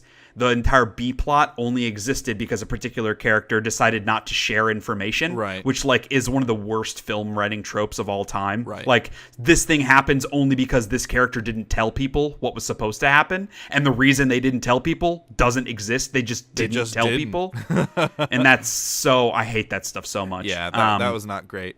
The thing that frustrated me the most with it is that The Force Awakens sets up some stuff that while not brand new to Star Wars, is at least it's canon, like it's stuff that we want answers to, and The Last Jedi either throws that stuff out the window or dismisses it and says, nah, that's stupid, I'm doing my own thing. So and it's because they were directed by two different people. Yes. And they should I don't know who the fuck chose, hey, we're gonna have one person direct 6, or we're going to have one person direct 7, another person direct 8, and then that first person go back to direct 9. That doesn't make any fucking sense. Yeah, and I don't have a problem with, even if it would have been 3 directors, I don't have an issue with that as long as there's visual and stylistic consistency, which there is. The issue I have is that they empowered those directors to go back and rewrite the story. Right. Which, like that story should have been concocted in the very beginning. You have this trilogy. You have all the plot points. It's the minutia that can change from beat to beat, from movie to movie. Right. That isn't what happened with this. So yes, in episode 7, they set up these several mysteries, where in episode 8, you get answers to those or not, but like they're done. Those mysteries are done now, and it's frustrating not being able to go into detail. Right. Read my review. But like, my thing is, the answers that we got aren't the problem, but it is what you're saying. It's that dismissiveness. Yeah. The way the answers are given, it feels like it's Rian Johnson saying, I don't give a shit about this, so I'm throwing it out. Right. Yeah. That's what it felt like. It feels like Rian Johnson was like, here's the answer, whatever, like, get over it. Right. Yes. Stop complaining. Yeah. Here you go. And that pisses me off. That feels disrespectful, not only to the previous film, but to the hardcore fans. Yeah. And casual fans that wanted those answers too. Casual audiences, yeah. Everyone. But again, like, people are like, oh, all you haters are just mad that that your theories didn't come true. And I'm like, fucking no, dude. That is not my problem with the movie. And to be honest with you, the answers that we got, like in one in particular, I prefer the answer that we got, something any theory out there. I prefer that. I'm glad the way that turned out. Yes. But it's the means of delivering that information that was dismissive, and that is really frustrating. Right. So this will be a lot more fun of a conversation if and when we get to do a spoiler podcast. So we need to talk about that, because it sounds like we certainly could do one. Yeah. But yeah, so we both saw Star Wars. There are things to like about it. Sure. I really enjoyed all of the Luke and Rey stuff. Yeah. There were a lot of people complaining that they felt like Luke didn't feel like Luke. there's one particular moment of backstory that we get of information that I felt did really go against his character. Yeah. But at least in the modern, like the story of the movie, I just really liked their interactions and Luke's kind of smarminess, his stubbornness, all of that. Like, that's his character. Right. That's how he was in the early films. That definitely did not change. So a lot of that stuff was, I mean, there's some great action sequences as well. There's one awesome lightsaber fight towards the end of the movie that was really, really good. So yeah, there's stuff to like, but I just can't help feeling honestly profoundly disappointed and kind of frustrated with this movie from several different perspectives. But it's Star Wars.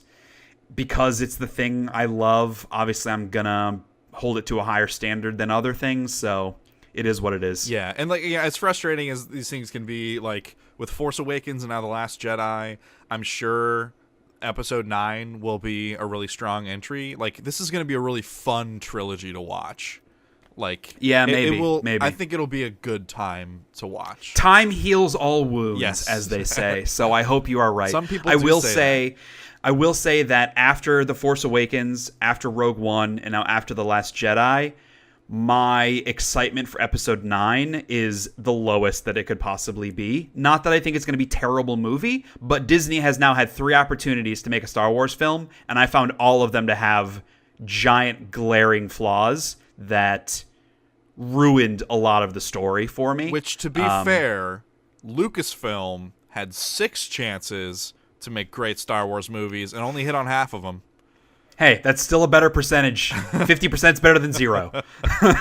I am not suggesting that George Lucas should come back to make Star Wars. I am not suggesting that. I'm merely saying that coming into Episode 8, I was riding on just as big of a high in excitement as I was before Episode 7 and as I was before Rogue One. And now after being disappointed 3 times in a row, profoundly disappointed 3 times in a row, I can't say that I have a ton of confidence in Episode 9 delivering what I want from a Star Wars movie, which sucks, especially to like voice that out loud. I feel like a little part of me is dying, but it is what it is. They're not the prequels. They've got that going for them. They're not the prequels. Right. I almost want to have an episode where we talk about what should have happened for these Star Wars movies, because I got lots of ideas, like the Yuzhan Vong War and the Chiss Empire Remnant War would have made such amazing movies, but Disney decided to kill the books. Yep. So this is the world we live in now. But hey, Finn is a great character. Rey's a great character. Poe's a great character. Great host of a lot characters. of awesome, fun characters. So it is what it is. Yeah. Rose, but the rest of them are great. So what else have you been, I guess, watching and reading on your Christmas break? I read the first trade of Orchid that I got from Mom. I got the 3 trades of that comic. Mm-hmm. Read the first trade. It moves too quickly. Like that's a problem with a lot of comics, is sometimes the pacing is very fast. Like they don't take enough panels to tell what they're trying to tell. And that feels the case with this one. Right. So it's moving very quickly, but I'm hoping that was just the setup. Like it wanted to establish this universe very quickly. So I'm hoping the second trade kind of takes its time a little more and allows for some character development, because the first trade did not. And also had like some time jumps in it, which was like, whatever. It's okay. It's okay so far. I'm interested to see. There are a couple mysteries that it has set up that I'm interested to see more about, and the world they've crafted is interesting too. So yeah, that's good. I feel like, especially in comics, that's one of the more important things, is like establishing an interesting world up front. Right. Because there's so many directions in story to go. You really need that strong world. Right. I have read almost 1,000 pages of my like 1,300 page Brandon Sanderson book. Awesome. Because the last few days of work, our kids weren't. I work special needs. Our special needs kids were not there. They'd already taken their exams, because we help administer exams to kids on IEPs that are like higher functioning. They go out to their normal classes. They go to the learning lab for like help as like tutoring. They have some classes specifically in there if like they're at a level below what the typical classes are.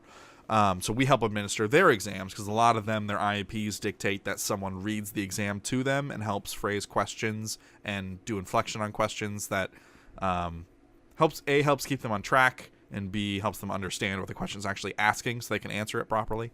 So that's what we do like the last 4 days. So sometimes I had to read to a kid, sometimes I didn't. When I didn't, I would just read my book, and I'd get in like a solid couple hundred pages a day. So that was really good. So that's how I managed to get 1,000 pages already.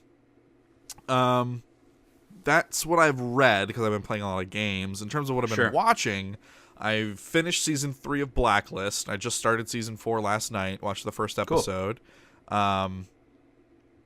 3 was interesting. They backpedaled on something I was kind of hoping they wouldn't, just because it was a bold move. Network television show. I know. I figured they would, but it was going like, so this thing happened midway through season 2, or midway through season 3, and I was like, oh, yeah. Awesome. Like, I mean, I'm not like excited about it, but like cool for them for taking the chance. And then in my head, I was like, they're gonna find a way to backpedal. But then it was like 4 episodes went on, and this thing had still not like backpedal. I was like, oh really? And then like, of course, like the last episode, it's like, oh, but really? I was like, that's too bad. But yeah, so I'm still enjoying it. Kara and I watched BoJack Horseman seasons 2 and 3. That show is super depressing. Oh really? Oh my god! I mean, it's like a dark comedy, right? Yeah, but like dark in the most. It's more dark in the most existentially depressing, like what is life and why does anything matter kind of way. And like, why do we always fuck up relationships with each other? Wow. And yeah, it's really dark. Like, it will have you laughing, but painfully. Sure. Is it good? I mean, you guys watched the season, so I'm assuming it's good. It's really well written, and like those the moments that it goes for, it always hits. That they always land. It's always been one of those shows where like I want to check it out, but it can never climb up my list of like need to watch shows. Sure. But now I'm kind of interested. It's very knowing that good. It's super depressing. Yeah. I watched all of season 1 of The Magicians. What's The Magicians? It's this like, what's the network that, CW. It's like a CW show. Actually, maybe it is a CW show. I need to look this up. Magicians. It's on Sci-Fi. Okay. But it's like a CW show in that everyone's super attractive. Of course. And it's like I'm not going to say it's written well because it's not. And the effects are okay. But like the magic world that they've built is interesting. And like the system of magic is kind of cool. And there's like always something big going on. And so it keeps you drawn in. And the characters grow on you after a while. I think all of them are abrasive in their own way. Like, I don't like any of them, but they grow on you. That's tough. Yeah. Because, like, they're all very flawed, but in kind of caricature ways. Sure. But, so I watched all of season 2, because that just got put on Netflix, and it was fine. I had a good time with it. And then, Kara and I also finished Punisher, which I watched. Since we last talked, I watched the whole first season as well. How do you feel about it? You've watched all the Marvel. No, you have not watched all the Marvel shows, have you? Yeah, I have. Oh, okay. Yeah, I thought you hadn't seen one of them, but okay, cool. So so where do you think it kind of stands? I was like standing and cheering at the end during that last episode. The final couple episodes. Holy shit! Fuck. It was so good. That show is brutal. Yes. To be honest, I wasn't that into it in the first half of the season. Me neither. It just felt like it just wasn't grabbing me. There was some action-y stuff that I thought was really cool and just completely intense and over the top in a good way. Yeah. But the story of it, like the whole like, oh, my family's dead. I'm just like, dude, get the fuck over it already. Right. Like, I don't give a shit about this anymore, which I know sounds incredibly terrible, but hey, it's a TV show. Not your family. Yeah, but it just that wasn't grabbing me anymore, Right. because it kind of made his character just a mopey bastard. Right. But it really picks up in the second half. Yes. And so many of the action sequences, I was like, I oh, know. like my mind was exploding the Yeah. entire time. Oh, man. So I still think I prefer Daredevil, just because I think the story in that show is better. Okay. And there was some stuff about, like, I really didn't like the whatever FBI agent chick. Yeah, I didn't like her Was either. it FBI? Homeland Security. Yeah. I didn't think the actor was all that great. No. But I loved the sidekick guy. I don't remember He his was name. okay. Lieberman. I really liked him. I thought you meant her sidekick guy. He was a little. Oh no, who cares about that guy? But yeah, Lieberman, I really liked. Yeah, he did a nice job. There's a twist in there, and we won't go into spoilers, but there's a twist in there of, like, someone betrays someone else, and, like, that I found to be incredibly hackneyed. Yeah. Like, it didn't feel justified why it happened, or Right. that it happened in the first place. It just, like, it was dramatic. It felt like they chose to do that because it was dramatic. Yeah, I still and don't just know. think Like, that's I still bad. don't really know why that guy chose to do that. Basically money, and because he's selfish. Yeah, but it's so lazy. Yeah, it is. Yeah. It was terrible. And, like, that character I really liked up until that point. Yeah, and that I kinda actor, did that too. actor I liked too. But yeah, it was one of those where, like, when it happened, I was like, oh, come the fuck on. But, you know, you just have to accept it and move on. And from there, like, it was fine. You know, Yeah, the way the story played out through that was fine. Yeah. But yeah, I was pretty happy with the show, all told, especially considering at the beginning I was like, oh no, the only Marvel show that I've loved has been Daredevil, and I've actively kind of not liked the other three. Please don't let this one also be disappointing, Yeah. but it really picks up in the second half. I will say the one, like, side plot thing I did not care about is, like, okay, I need to be careful. I'll just say there was a side plot that I didn't give two shits about because the person it centered itself around was not interesting. No, and it was I just forgot bad. about It was that. You're talking stupid. about the soldier, Yes, right? yeah. It had nothing to do I don't with the understand. story. I was waiting, like, honestly, I was waiting for them to build this character into a villain for season 2. Me too. And it just never came together because when it was happening in the first episodes, and you're right, that's part of why I wasn't engaged. Because I was like, this character has literally nothing to do with anything happening in the show. And he was terrible. And the way that storyline wrapped up, it still had nothing to do with anything else. It was like, we need to have a B story here. We need to fill out these couple extra minutes every episode. Right. Yeah, that was bad. I had completely forgotten about that. Yeah. Oof. It felt like it was trying to make a statement with the B story about how we treat certain people.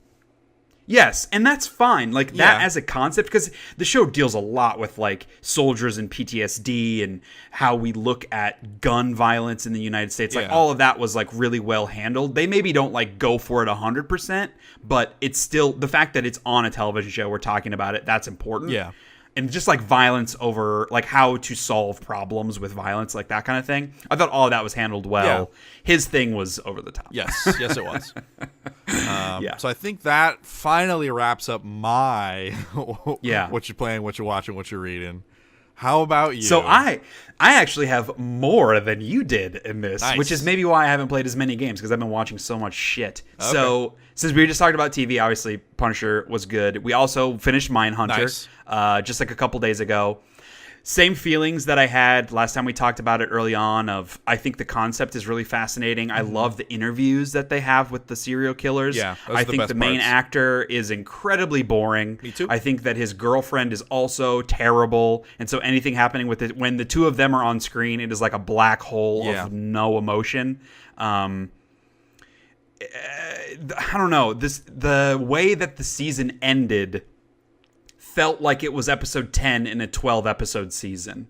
Like, it wasn't really a cliffhanger. It also wasn't a resolution. And the whole way they're setting up this new serial killer, so you get a lot of cold opens of this new serial killer, and nothing happens with that. So I guess season 2 is going to be about it, presumably. Yeah. But just like, it's just, I don't know. It felt like there was some missing pieces, maybe.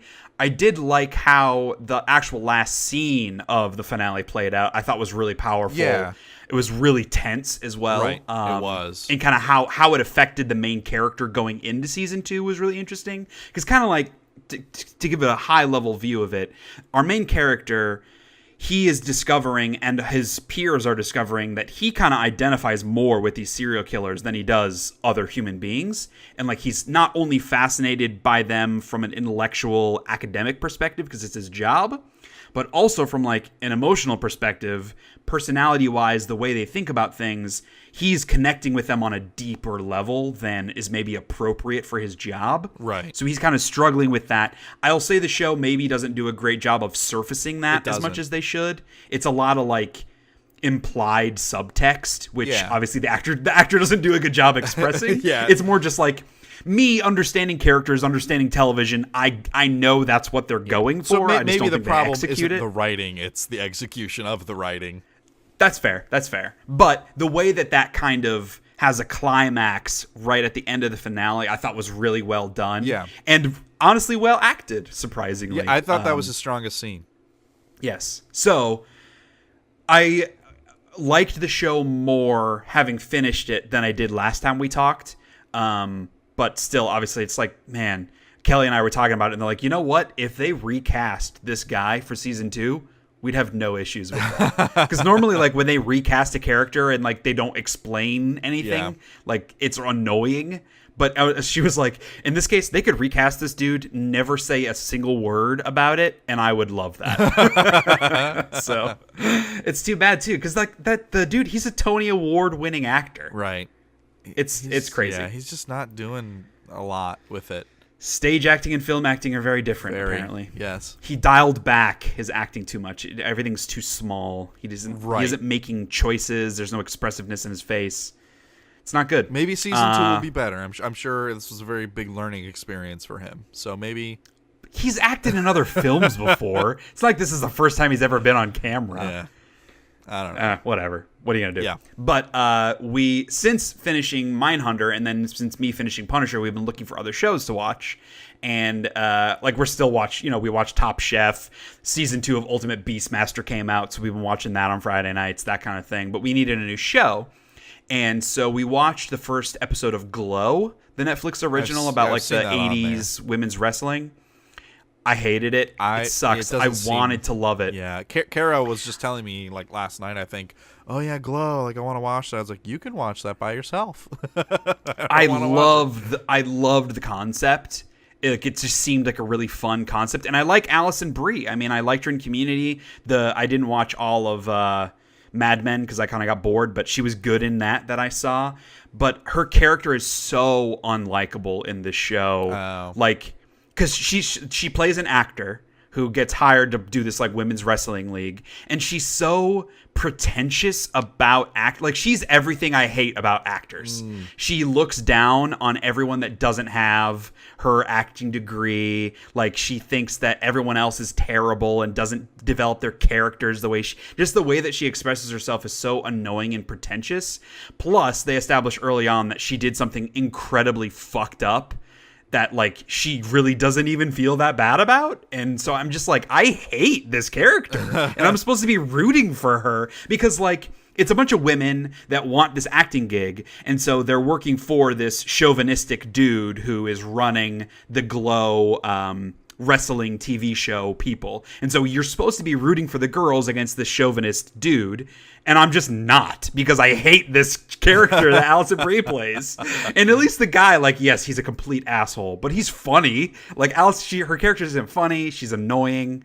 She's, like, just pretentious and a bad person. And so Kelly, we were just like, nah, pass. Which bummed me out, because I heard good things about the show, and I was excited to watch it, but didn't care for it. Yeah, maybe they backpedal on some of that stuff a bit. That's possible, but it's one of those where like there are so many shows out there. If you're not grabbing me from the get-go, you lost your opportunity. Sorry, bro. Yeah. Like, what are you gonna do? Like, it's not my fault. Right. Write a better character.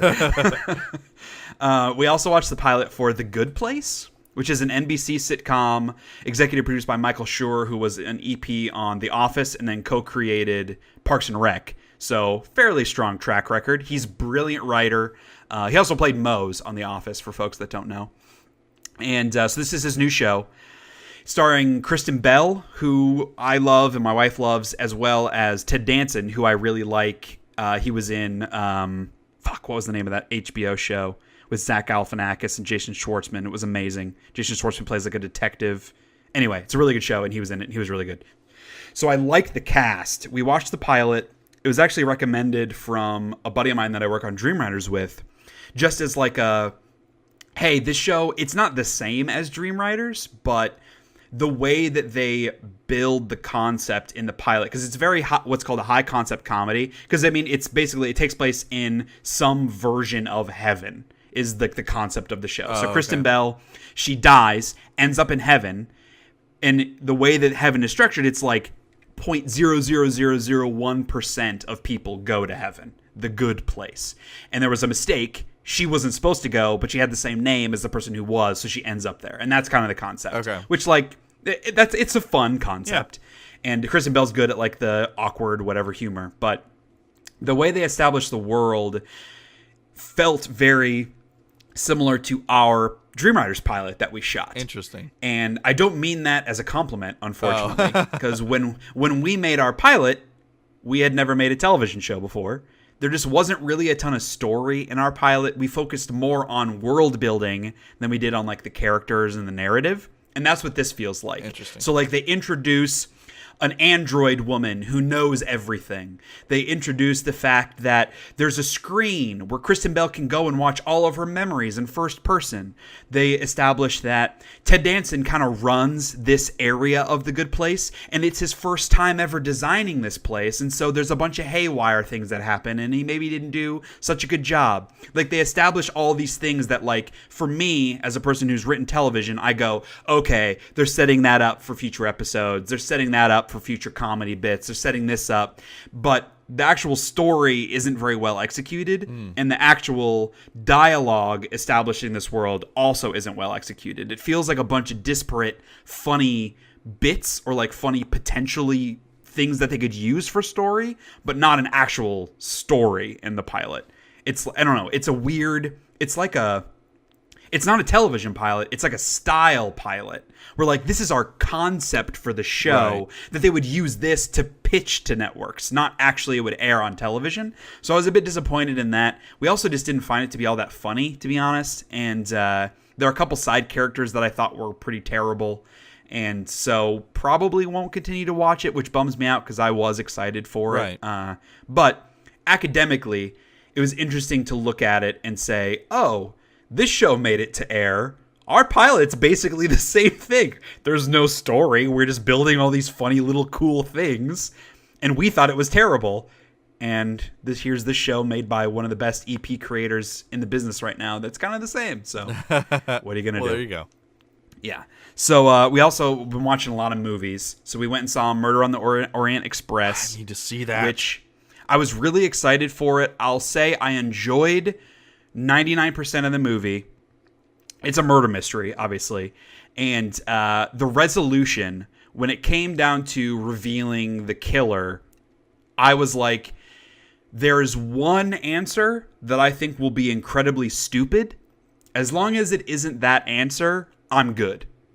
And then they revealed the killer, and it was an answer I hadn't thought about, which was even more stupid than the thing I thought would be the stupidest thing. So your mileage may vary on that. Okay. I found it to be incredibly corny, but it's also a remake of an old movie, right? It is. Okay. Yes. Well, and it's an Agatha Christie book. Okay. Originally.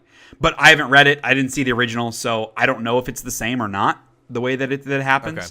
But, you know, someone else may like the way it ties in. I think it doesn't, honestly, I don't think the way the ending works, I don't think it makes sense considering the events of the movie. But most of it I enjoyed. Kenneth Branagh is so weird and amazing as the whatever detective guy. He's just really good. I love him. But I don't know. I was a little underwhelmed by that movie just because of the way that it wrapped up. But it was a fun ride. We watched Atomic Blonde, which Kelly was really excited to watch. Charlize Theron, kind of a spy movie, very James Bond, over-the-top action-y. It was terrible. Hey, to each their own, Charlize Theron.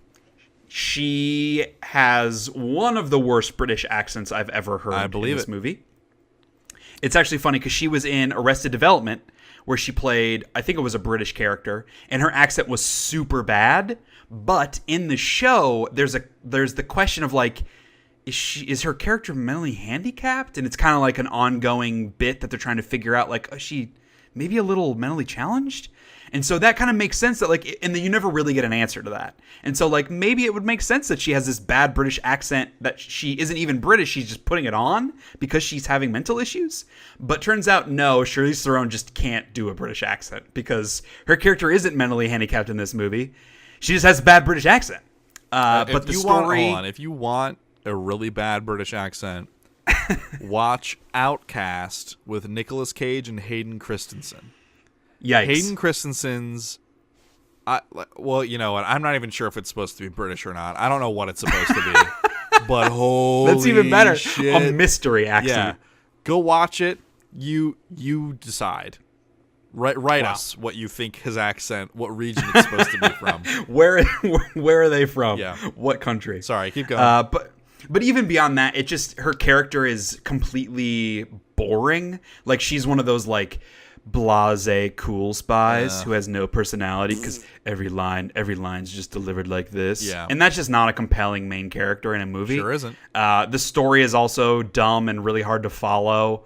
There are some really fun action sequences. There's a bit in the middle that it's meant to be shot like a long oneer.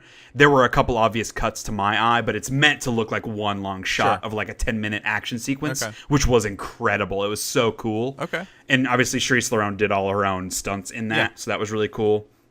But just not a good movie. Really, we were really bummed out because that was one of those like, it looked fucking awesome. The style of it's great because it takes place in the 80s as the Berlin Wall is coming down. Okay. So it's got all that like neon punk rock vibe, which I really enjoy. A lot of like graphics and the way they tell the story. They use a lot of like spray paint across the screen, the location, like that kind of stuff. The style is good, but the actual movie itself, pass. That's a bummer. We watched Hitman's Bodyguard when Dad was in town, the Samuel L. Jackson, Ryan Reynolds buddy comedy action movie, which was good. It wasn't amazing, and just because of the concept and those two actors playing off each other, I guess I would say I was a little disappointed because it wasn't fantastic, but there were a lot of funny moments, some good action sequences. It's a very easy, like if you're bored kind of movie to watch and get some good laughs out of. So I guess I would recommend it for people that like that kind of thing. I watched Bright the other day, which is a Netflix original. Yeah, Will Smith, directed by David Ayers, who directed him in Suicide Squad. And Joel Edgerton plays the orc character, Jacoby. So the world of this movie is really cool. So it's like, I guess modern day or like slightly in the future, but it's in a world where fairy tales exist, kind of. So like orcs, elves, fairies, centaurs, whatever, like they all exist in the world. And a couple thousand years ago, there was a war between like the orcs and everyone else won. And so like orcs have integrated into society, but everybody still kind of hates them. And the movie, like, it's a very obvious theme of like racism kind of a thing, which like that's all handled very well. The actual movie itself, it's just fairly forgettable. There's just nothing particularly special about it. The story's not that interesting. I liked Will Smith and Joel Edgerton, like kind of their banter back and forth. Some of it maybe was pushing for comedy a little too much, but Joel Edgerton I thought was really good as the orc who's like, he's the first orc cop, and he's dealing, because like in the orc culture, their blood or like their clan law is the most important thing. So an orc could never punish another orc for committing a crime because they care more about the other orc than they do the law. Like that kind of thing. So the fact that this orc is a cop is like a big issue for all the cultures. And that I think is like really cool, a really interesting concept. And I thought all of that was written well, acted well on his part, dealing with that kind of like living in two worlds kind of thing. But just as a movie, it just fell flat a little bit. I don't know. It's one of those like it's a 7 out of 10 kind of a movie. Sure. So I did read this morning that they've re-upped for a second Bright movie, and that marks the first. So Bright will be the first streaming-only movie franchise. So a movie franchise that is on a streaming-specific platform. That's cool. Yeah, so that's kind of neat. Because Bright, it didn't go in theaters, obviously, because it's a Netflix original. Right. So I guess this marks, like, Bright will put, if it comes out first, obviously, but it's been the first announced movie franchise for a streaming platform, which is interesting. And I would say, like, I will watch the sequel because I liked the characters, I liked the world. Nice. It was just the actual story of the movie itself just didn't really grab me. I thought it was pretty poorly directed as well, unfortunately, for David Ayers. So, especially the action, I thought was really poorly directed. Yeah, I mean, Suicide Squad. It's not surprising. It's not surprising. Just unfortunate. But it is what it is. So, yeah. And then finally, we were bored one night and looking for stuff to watch, and we watched the Jim and Andy documentary about when Jim Carrey played Andy Kaufman on the Man on the Moon film, which I don't know if you've seen that. I have not. So it's old. I mean, it's from the 90s? Okay. Maybe, no, I don't think that's right. Maybe early 2000s. But anyway, so Andy Kaufman was comedian in the 70s, I believe, primarily, and he was just like a weird fucking guy, like really off the wall, avant-garde style comedy. And so they made a biopic about him. Jim Carrey played the character, and it was the documentary is a behind the scenes, never before released footage of them making the movie because Jim Carrey was in character as Andy Kaufman the entire shooting process. Oh my God. So it was fucking fascinating. And they did, because I didn't grow up watching Andy Kaufman. I saw Man on the Moon, but I didn't have a ton of context for it. So the actual like correlation to Andy Kaufman was missed for me. But just from an acting perspective and a huge Jim Carrey fan perspective, it was a really fascinating documentary because they also did some like a one-on-one interview with Jim Carrey now where he's talking a little bit about that process. Okay. And just, man, what a sad guy. Like, I feel bad for him because he just talks about his approach to acting and the way, like, that it was an escape from real life where, like, he got to live as these other people because he didn't like living as himself kind of thing. Like, that's so depressing and really makes me look at his work in a much different lens, especially something like The Truman Show. Yeah. Because, like, his whole thing, like, he's known as this wacky, funny caricature of a human being where he always has to be on. Even when he's not playing a character, or he's not on set, he's just himself in life. People expect him to be the class clown and like all the wacky, and like he's an incredibly intelligent, eloquent person that has this deeper whatever like personality that he covers up with that wackiness. Oh, it's fucking crazy. Well, yeah, everything I've seen about Jim Carrey from his public appearances, like he's always seemed very subdued to me. Like very quiet and like more introspective. Like I've always gotten that sense from him from his public appearances. But I guess I just never really thought that hard about it. And I mean, especially in recent years, he has become a bit of a whack job, to be negative about it. But I don't know, man. It's just like Jim Carrey's the reason I wanted to be an actor. He is the guy. Like I grew up loving all of his movies, wanting to do that, and especially when he kind of made that transition to doing more serious roles, that's what I wanted. I wanted to split that line and do both because so few actors can successfully live in both worlds simultaneously and succeed at it. Right. That's what I wanted to do, and he was so good at that, which, like, considering his background in stand-up and, like, those wacky characters he played early in his career, to be able to make that transition and have people take him seriously in a role like Eternal Sunshine, that's incredible from an actor's perspective. Yeah. And so, like, to look at him in this film and the way he talks about his history in acting and a little bit about his characters and his approach and just like him as a human being was really, really enlightening. And like, I want to go back and watch a lot of his earlier work with this knowledge now. And I don't know, it just makes me sad for him because he clearly deals with a lot of depression. And I feel like a lot of those really funny actors, that's how it is. Right. Like you look at someone like Robin Williams, like he dealt with depression his whole life because he's known as this always got a smile, always telling a joke, always being crazy, and he's not allowed to be serious kind of a thing. And it's just sad. So really, really awesome documentary, like well put together too. It has a nice like arc to it. So highly, highly recommend that, especially for people that have a bit more Andy Kaufman context than I had. Kelly, like, she didn't really get a ton out of it, but I really, really enjoyed it. I think about that episode of South Park a lot, of where, who is it that they sacrifice to, like, the god of agriculture and growth or whatever for their crops every like couple of years. They build up a celebrity and then sacrifice them. Like, obviously it's an absurd premise and like the episode's hilarious, but like on a deeper level about how like public perception, like the perception of the masses of who you are, putting the pressure on you to be that person can like really ruin your life and like affect how you view yourself. Has always kind of stuck with me. This is a whole deeper conversation, but like we as people, we don't like celebrities. We tell ourselves we do because we follow all their personal stories and we go see their movies, and there are exceptions obviously. But in general, as people, we don't like celebrities. Think about the big news stories when they're related to a celebrity. Yeah. Is it about them having a kid or is it about them getting a divorce? We want the fall.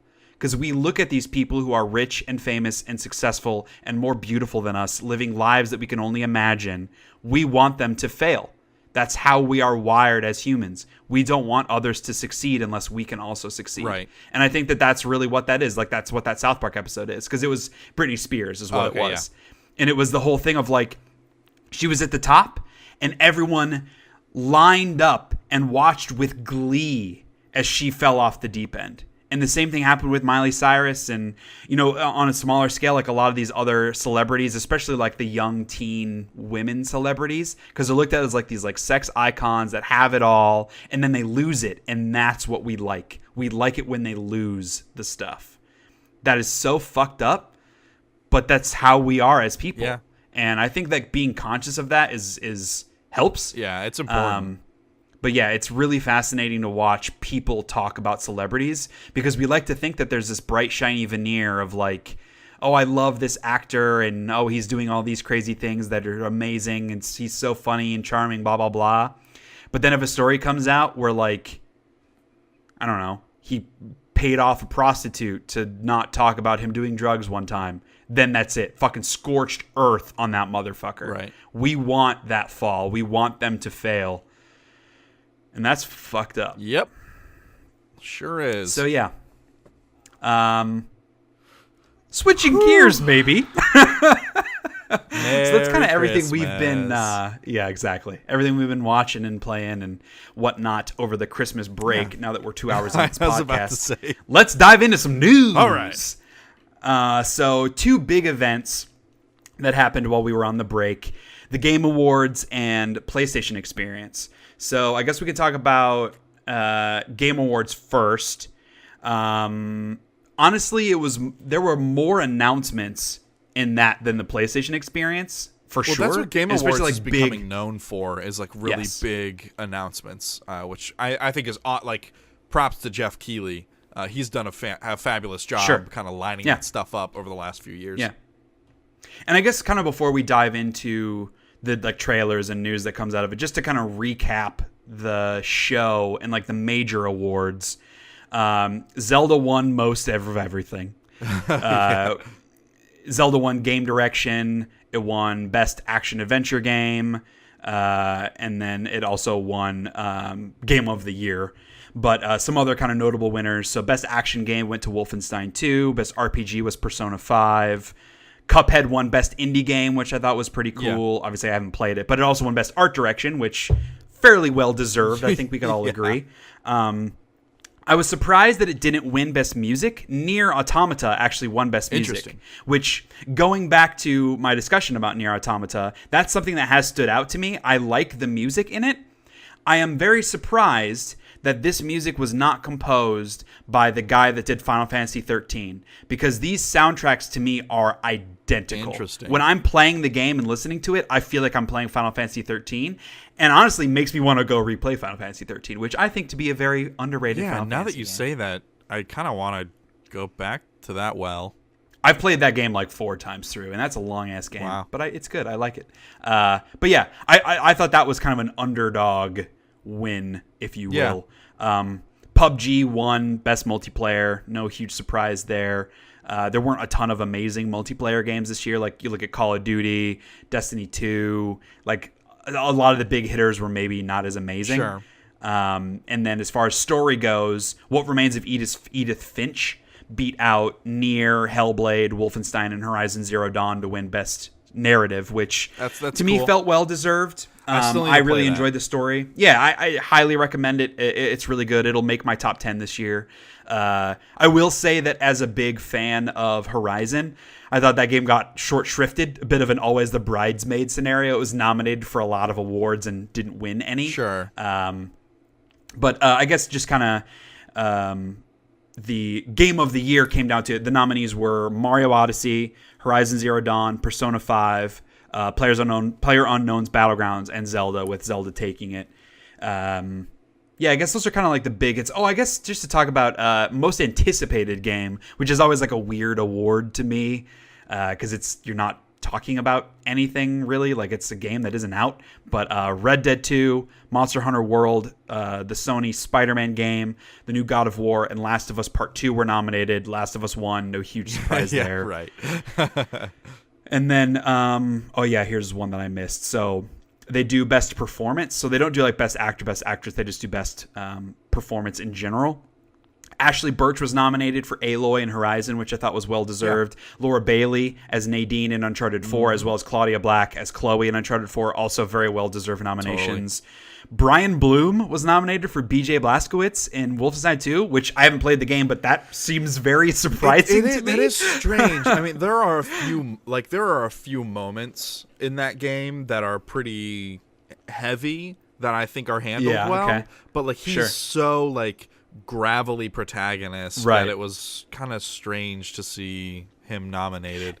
And maybe the thinking was just that he executed it really well, not that it was this like super deep character, but he did a good job with the character. Yeah, seems fair. Yeah, he does a tremendous job. Like also like all of the like, because as you go through the game, he's like narrating, like talking to himself, and it's like this kind of an ASMR, like it feels like it's right in your ears because it's really loud, deep bass, kind of like in his head, and so the sound editing on that's really good. But like those like little tidbits and stuff are always really, really good. Like you finish a fight and it's like, you fucking Nazi scum, like right in his head, like it's what he's thinking. So cool. Those are fun little moments. But yeah, it was a weird Best Performance nomination. Right. But the winner ended up going to Melina. I think it's Melina Jurgens, I think you pronounce her name, as Senua from Hellblade Senua's Sacrifice, which, again, haven't played the game, but I watched the quick look on Giant Bomb and trailers and hearing people talk about it. It sounds like her acting is the draw of that game, so can't blame them for that. But no, like, huge surprises. As I said, talking about Zelda, I just personally don't feel that it's deserving of Game of the Year, but I'm not surprised considering that it's winning basically everywhere else too. I know it won IGN's Game of the Year. We'll see where it comes down on Giant Bomb, it's not which gonna win. I obviously care a lot more about. I don't think it will win Giant Bomb either. It'll be on the top 10, but I bet it winds up in the higher half. Or like, sorry. Yeah, top 5? No. Oh, from like bottom, 6 to 10? Yeah, from 6 to 10. Interesting. I bet it ends up there. Yeah. There are just too many games that I haven't played, and honestly, I haven't listened to that podcast consistently for the past several months just because my commute's 10 minutes. I don't have time. So I haven't heard them talk about a lot of these other games as much. I just know how these talks go from past years. Yeah. Like, problems that they have with games are usually ferreted out and expanded upon and talked about. And so I think all of the problems that you talked about with Zelda, I think those are going to be a large part of the conversation about that game, and I think that's going to push it down into the lower the 6 to 10 range. Sure. And I mean, to be clear, like, it'll make my top 10 for sure, but I also didn't play as many games as the guys on Giant Bomb or IGN or the Game Awards did. So it's not like it's going to make my list by default. There are still a lot of things I love about it, like I said, but I don't know where it'll end up yet. But I look at my list where I have right now, and there are several games that I liked more than what I've played of it so far, so for what it's worth. But the bigger piece of the Game Awards, which seems weird, isn't the awards. It's the announcements and the trailers and whatnot. So there were a lot of these. Not a ton of new stuff necessarily, but some new information about some existing stuff. So we got a huge gameplay. Well, no, not a gameplay demo. A huge trailer. In-game footage, in smear quotes. Sure. In-engine footage. In-engine, yes. For Death Stranding, the new Kojima game. Like, I don't get it. I just don't. So I don't get it. Kojima did and not the trailer. I mean, I didn't get the trailer either because it's fucking bullshit. But I just don't get. I don't get Kojima. I don't get why people look at him as like one of the greatest game creators of all time. I just look at the games that he's made, and there are a lot of cool systems that he puts in there, but he doesn't know how to edit himself, and no one else has the courage or wherewithal to edit him. I just think, like, I don't know. I don't get it. I don't think he's good, period. I'm fascinated to see what unedited Kojima brings. This 8-minute monstrosity that literally means fucking nothing. It has no gameplay. It doesn't tell you what the game is. It was 8 minutes of bullshit. Well, okay, so the thing you're forgetting is, like, what they're showing is also possibly not even in the final game. Like, because exactly. That's what Kojima, so why the fuck am I watching it? Yeah. Okay, that's fair. But, like, the way Kojima handles pre-release marketing is it's littered with misdirection and small clues and hints. Like, he is, like, that's his big shtick of, like, leading up to every Metal Gear Solid game, like the no place for Hideo Metal Gear Solid 4 thing. Like, is he going to be in the game? Because the whole Metal Gear Solid 2, like, that misdirection of, like, they showed Solid Snake on the tanker, and so people thought that was the whole game, but it was in, like, the first couple hours, and then you play as Raiden, like, the rest of the game. Like, people, like, their minds were blown by that. Like, they released cutscenes pre-release that had Solid Snake where Raiden is in those scenes. Like, complete misdirection. So, like, I look at this stuff that he's releasing for Death Stranding, and I don't look at the big story beats and, like, the characters. I'm more looking for tone and theme and the little things, like the little backpack thing that clicks and chirps whenever the things are nearby, the timefall rain. That was cool. The rain that if it gets on your skin, it makes you age really quickly. The other world where he falls in the water, like, because he's come out in an interview since that trailer happened, and he said that the upside down water world thing is where you go when you die in the game, and that will be one of the mechanics. So you don't actually, like a Dark Souls, you don't actually die. You go there and then you come back, and, like, he said something to the effect of the progress is saved, so, like, the enemies move on thinking you had died, and you just come back. Like, the whole baby thing, I don't even know if the baby's actually going to be in the game. I don't know if it's a metaphor or not.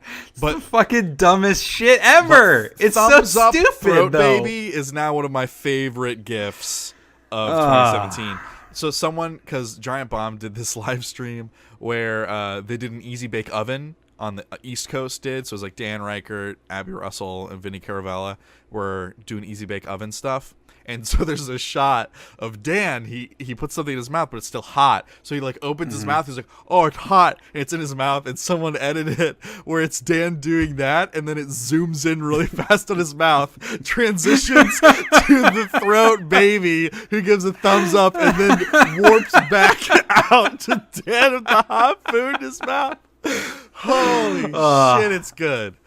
That's good. So good. So, like, I don't expect that scene to actually even be in the game. Like, I'm taking what Kojima says with, like, tone stuff, like theme-related things, And then I'm just excited to like see what kind of batshit stuff that he does unedited, because he like there's no disputing that he is immensely creative and imaginative, sometimes to a fault, probably, but I would say always. I think I cannot think of a single example where that insane creativity has led to something overwhelming. I have always felt like the negatives outweigh the positives with the way that he does it. I think you have to be open to Kojima in order to enjoy his games. You have to be open to that, which I'm not always, but I have trained myself to be. Right. In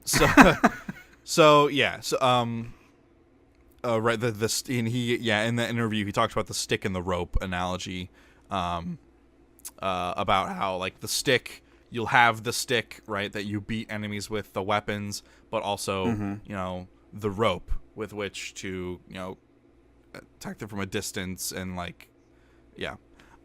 This is how he used this whole stick and rope analogy about the gameplay. Right. I think, like, I don't know what the fuck Death Stranding's gonna be. I don't know what the whole deal is, but my excitement level remains cautiously optimistic for... Like, okay, I like the movie Rubber, about the tire that has telekinetic abilities and blows people's brains up. Falls in love. I really like that movie. Absurdist is one of my favorite styles in literature and performing arts. Kojima... That is not the problem. Kojima is very much an absurdist creative mind. Absurdism is not the problem. It's cohesion. His stuff feels like he takes every thought that comes into his head and he throws it at the wall, and he doesn't take what sticks. Even the stuff that falls on the fucking floor he puts in his games. But he makes it fit. I just don't agree with that. Crazy, like, I'm not saying they're good justifications. But then they're not justifications. They're absurd justifications. No, you can't just use absurdism as like a carte blanche excuse to make anything make sense. No. I refuse. All right. Okay.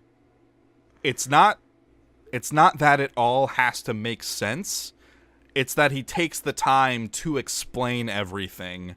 But the explanations are stupid. So? And don't make sense. But like, why is that good? The fact that he explains it is not enough.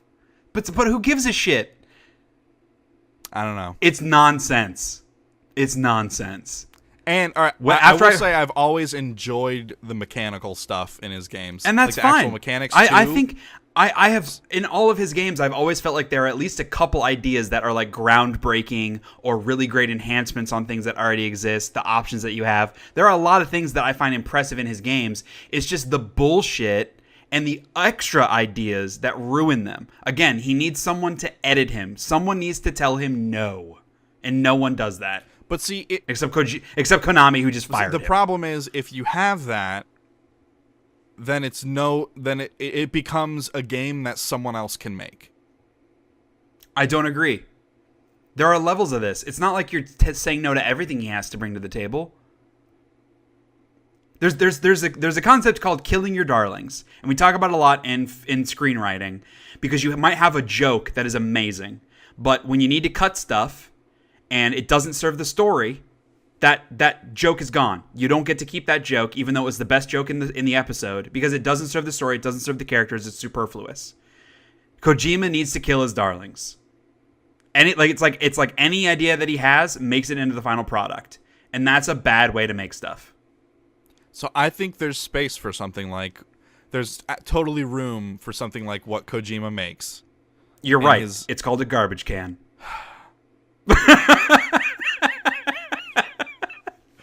Super dismissive. Like, no, dude, no. I understand why you don't like it and why you think it's nonsense. I like that it's nonsense. And that's fine. I am merely having a fun ribbing about this conversation. You are allowed to love Metal Gear Solid. No problems with that. I just personally think it is fucking bullshit. That is just I don't think any less of you for liking it. All right. When I was watching the trailer, because like in our 8-page show notes doc, I go through and I take some notes as I'm watching the trailer, so I remember stuff I want to talk about for each one. And my note for Death Stranding, I'll read it verbatim, which I think sums up my opinions. 8 minutes of complete and utter fucking nonsense. No gameplay, no story. There is nothing to learn from this other than Kojima is an insane person and someone must stop him.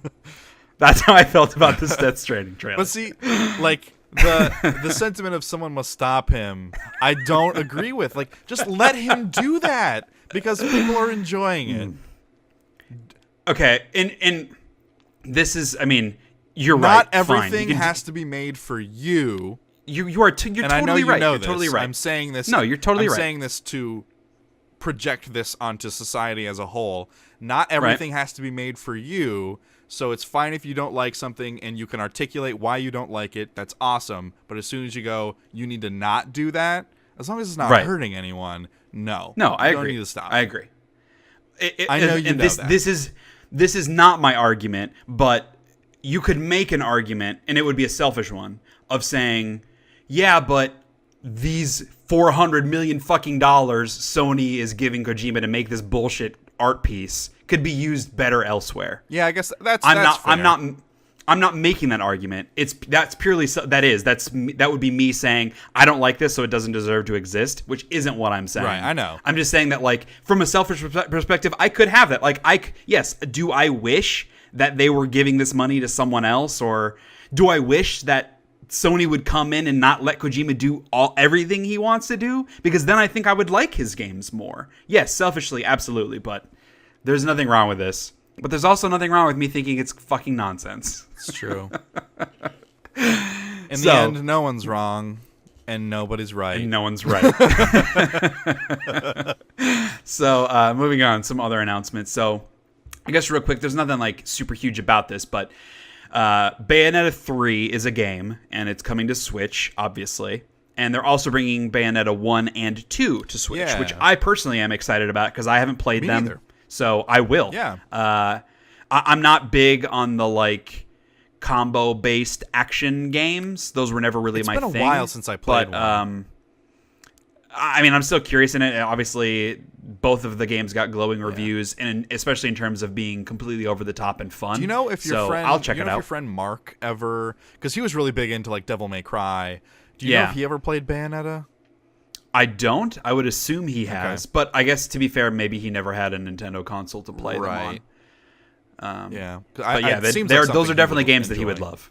Yes, absolutely. We also got a trailer for a new From Software game, which when I saw, to me was like obviously Bloodborne 2 from the aesthetic of it, but I've seen other people talking online that maybe they think it's a new Tenchu game. Yeah, because which could also be interesting. That's said or printed on the thing or whatever that's in the trailer is like something a character from the original Tenchu says, I think. Yeah. So I personally would be more interested in a Tenchu game because I'm not into Dark Souls Bloodborne thing. So we'll see. I mean, it's just like a 30-second little teaser. Yeah. There's not really anything in there. But I found it interesting because I saw it and immediately was like, oh, Bloodborne 2. And then going online, everybody's like, oh, it's a new Tenchu, which, okay, cool. Yeah. They also announced Soul Calibur 6 coming out next year. It's a fighting game. So looks like another one of those. People who enjoy fighting games will enjoy that. Campo Santo announced their new game, In the Valley of the Gods, which, for those that don't remember, they put out Firewatch last year, which I really liked. I loved the acting and the writing. I thought the ending really missed the mark in several significant ways, which bummed me out. But on the whole, I enjoyed the game. In this one, you're kind of exploring pyramids with another character. So at least for part of the game, you're actually with another person. Right. And like it's not over the radio, they're actually with you. I would assume it's going to be similar in structure where there's some light puzzle solving, but it's mostly just kind of exploration, character building kind of stuff. I did make a note that the music was maybe a bit dramatic for the trailer. Yeah, it didn't feel right, and the trailer was very long, and like it was long. It showed just a lot of like gameplay without proper context. Walking around. Yeah. They're like nothing super exciting happened in the trailer. It just was like I don't know. It was a bad trailer, I thought. Too. But based on the pedigree, I'm excited for it. It's right now slated for 2019. Okay, we also have a new game coming from THQ Nordic called Fade to Silence, which seems weird. It was another style trailer. Didn't really show a lot of gameplay. It is available right now on Steam Early Access. To me, it looks like it's like a third-person action survival kind of game with some base building elements.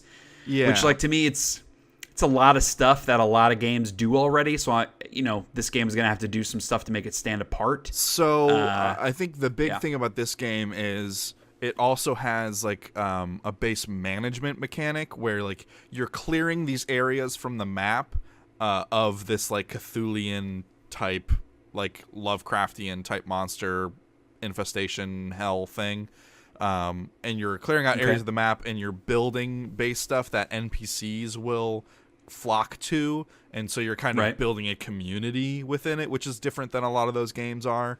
I would say from what I've seen so far of some gameplay, I watched a couple videos, it seems, it's early access, but the combat seems really rough, but conceptually it seems interesting.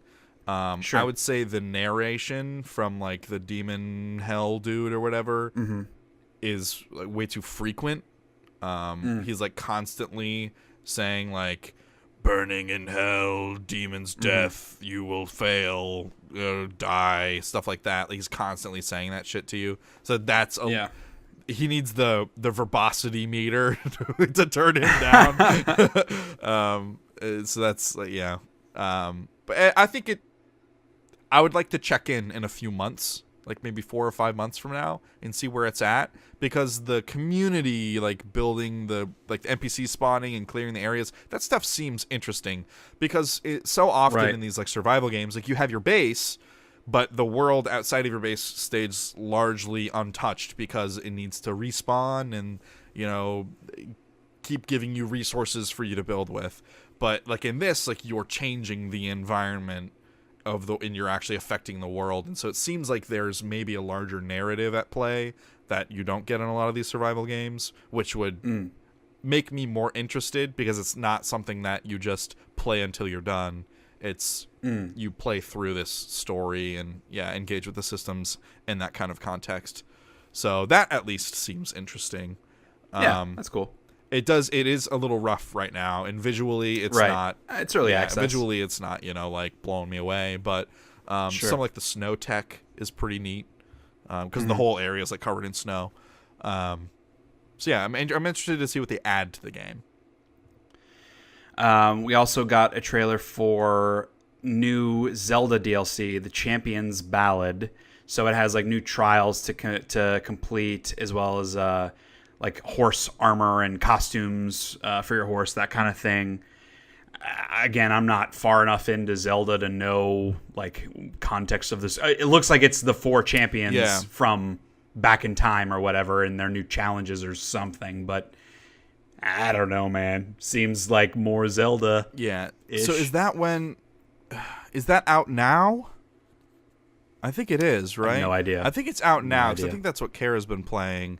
So she said she went through the main story and like beat the champions whatever things, and now that she's going back through with the DLC, she has to fight those things again, is what she said. Oh, weird. Yeah.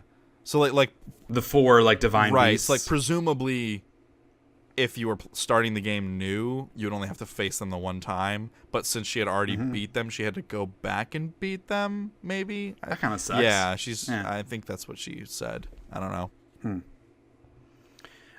We got a release date for Sea of Thieves in a new trailer. It's coming out on March 20th. Still, like, for me, I'm still unsure of like what is the game? I just don't understand. I mean, I get what the game is, but like, is there a story? Like, what are you really doing other than trying to find random pieces of loot? Because if that's all it is, like, why? I don't know. It seems, I don't know. So I'm having trouble grasping. Some of my friends have played the closed beta, and while they signed an NDA and broke it by telling me about it, I did not sign an NDA, so I will talk about it.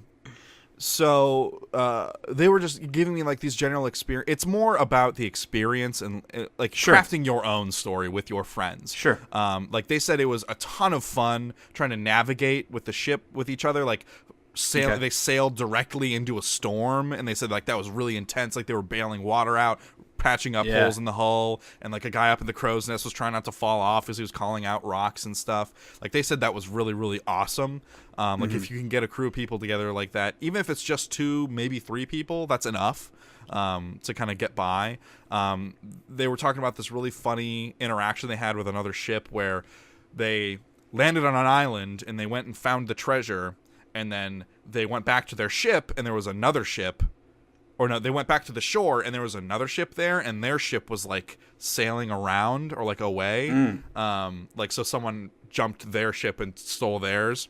And so they just grabbed the other person's ship and sailed off with the treasure. And then like there was one thing where they were sailing back to port, and another ship came up and was like firing on them, and so like they're trying to get to port as quickly so they could cash the chest in before they like sunk their boat. And they said like it was really, really intense. But like, why are you cashing in the chest? You can upgrade like your that. boat. That's where I'm missing it. Okay, all right. Yeah, or like buy new boats. But then it can just get stolen.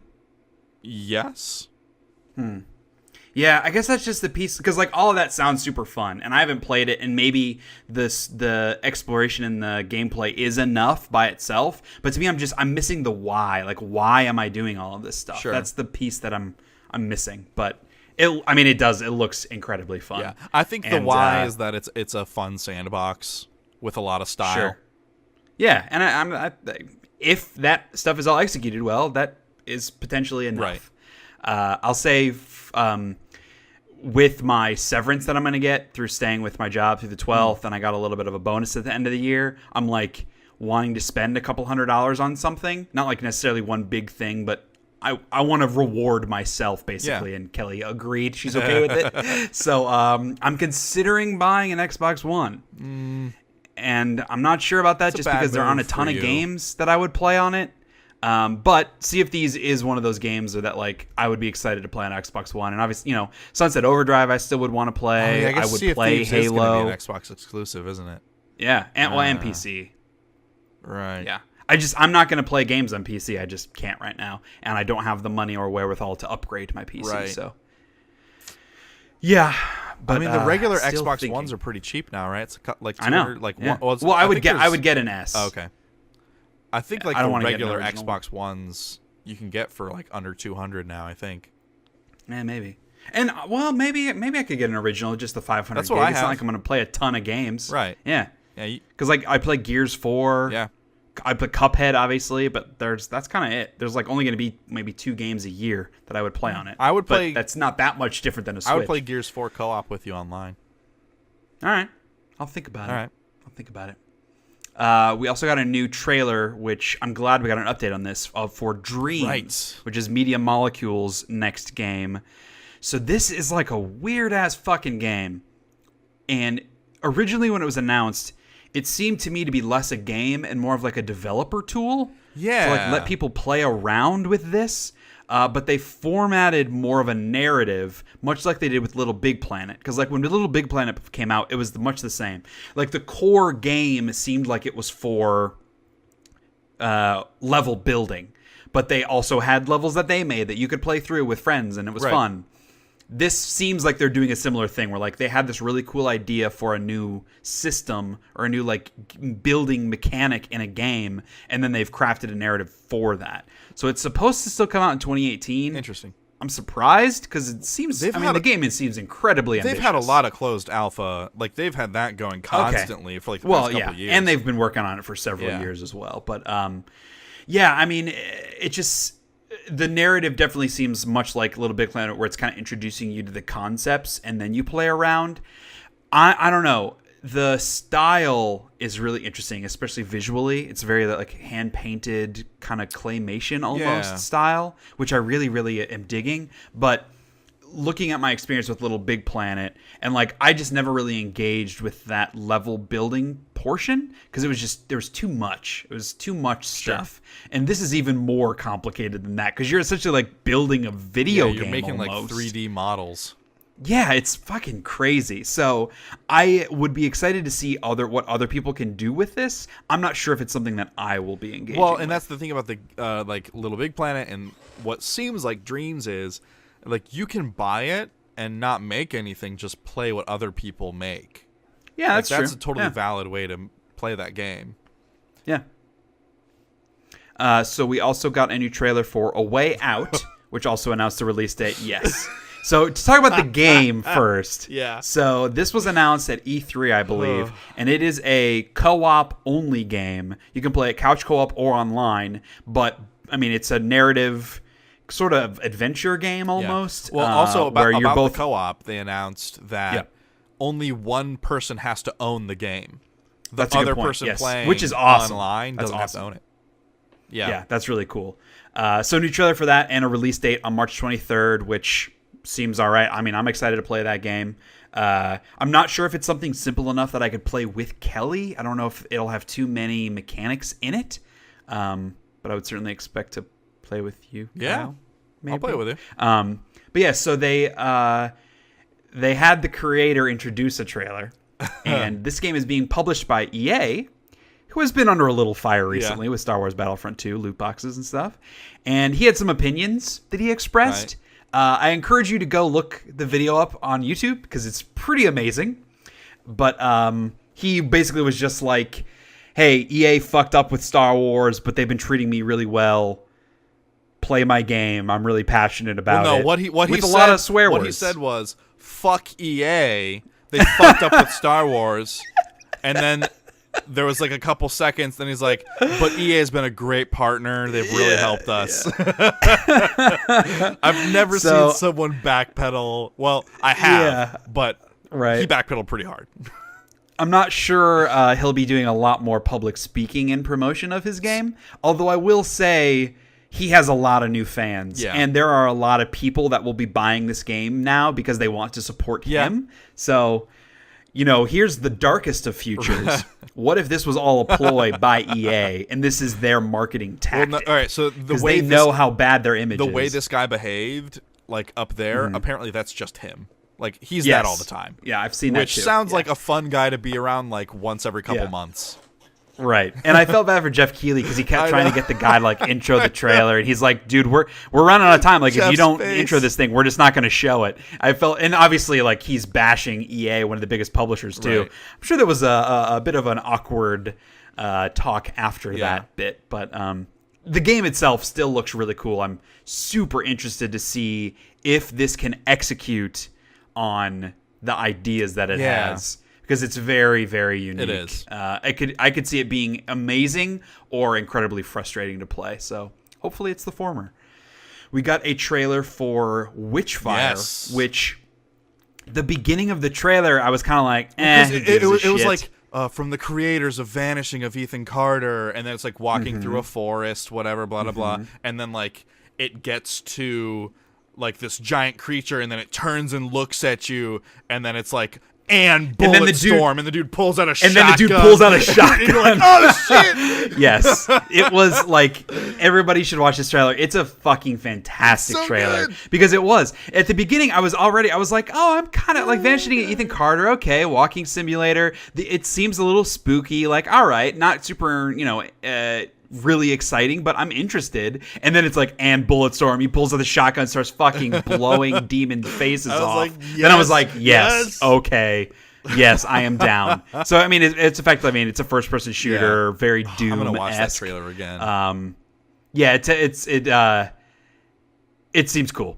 Pulling that up for later. Obviously, can't say how good the gameplay actually is, but it certainly looks cool. I mean, Bulletstorm played really well. Like the gunplay was fabulous. Yep. So I imagine Yep. I don't have any reticence about their ability to pull off a good feeling game.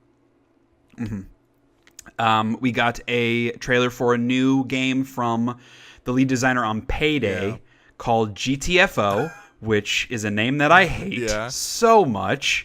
It is a player co-op first-person horror shooter. Say that 5 times fast. So, I mean, I just found it to look fairly generic, be honest. Yeah. It just didn't do anything for me. But to be fair, Payday also didn't really do anything for me, and that game is incredibly popular. Yeah, I never really got into Payday either. I again, like, these co-op centric games, like where you're supposed to get like a crew of guys together, I always had trouble with, because a lot of the time I want to play games by myself, and so like I never put the time into crafting like a group of guys like that we get together every week to play stuff, which you kind of need to do for these types of games. So I don't know. And again, that's my worry of Sea of Thieves is, am I going to be able to hop in with a group,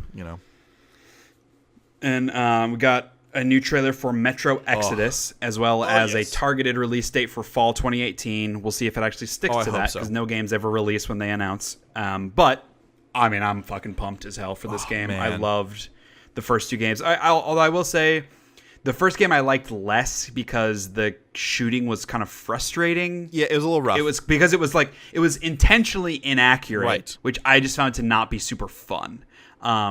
But Metro Last Light, I loved. It made my top 10 that year. And really excited for this one. So hopefully it comes out next year, in fact. New game, World War Z. Yeah. Which is a 4-player co-op shooter about zombies. Here's a game for a movie that came out a couple years ago. Well, it's also based on the book, and which is super popular. But it's more just like more zombies, more co-op shooter with zombies. Can I play as Brad Pitt? Yikes.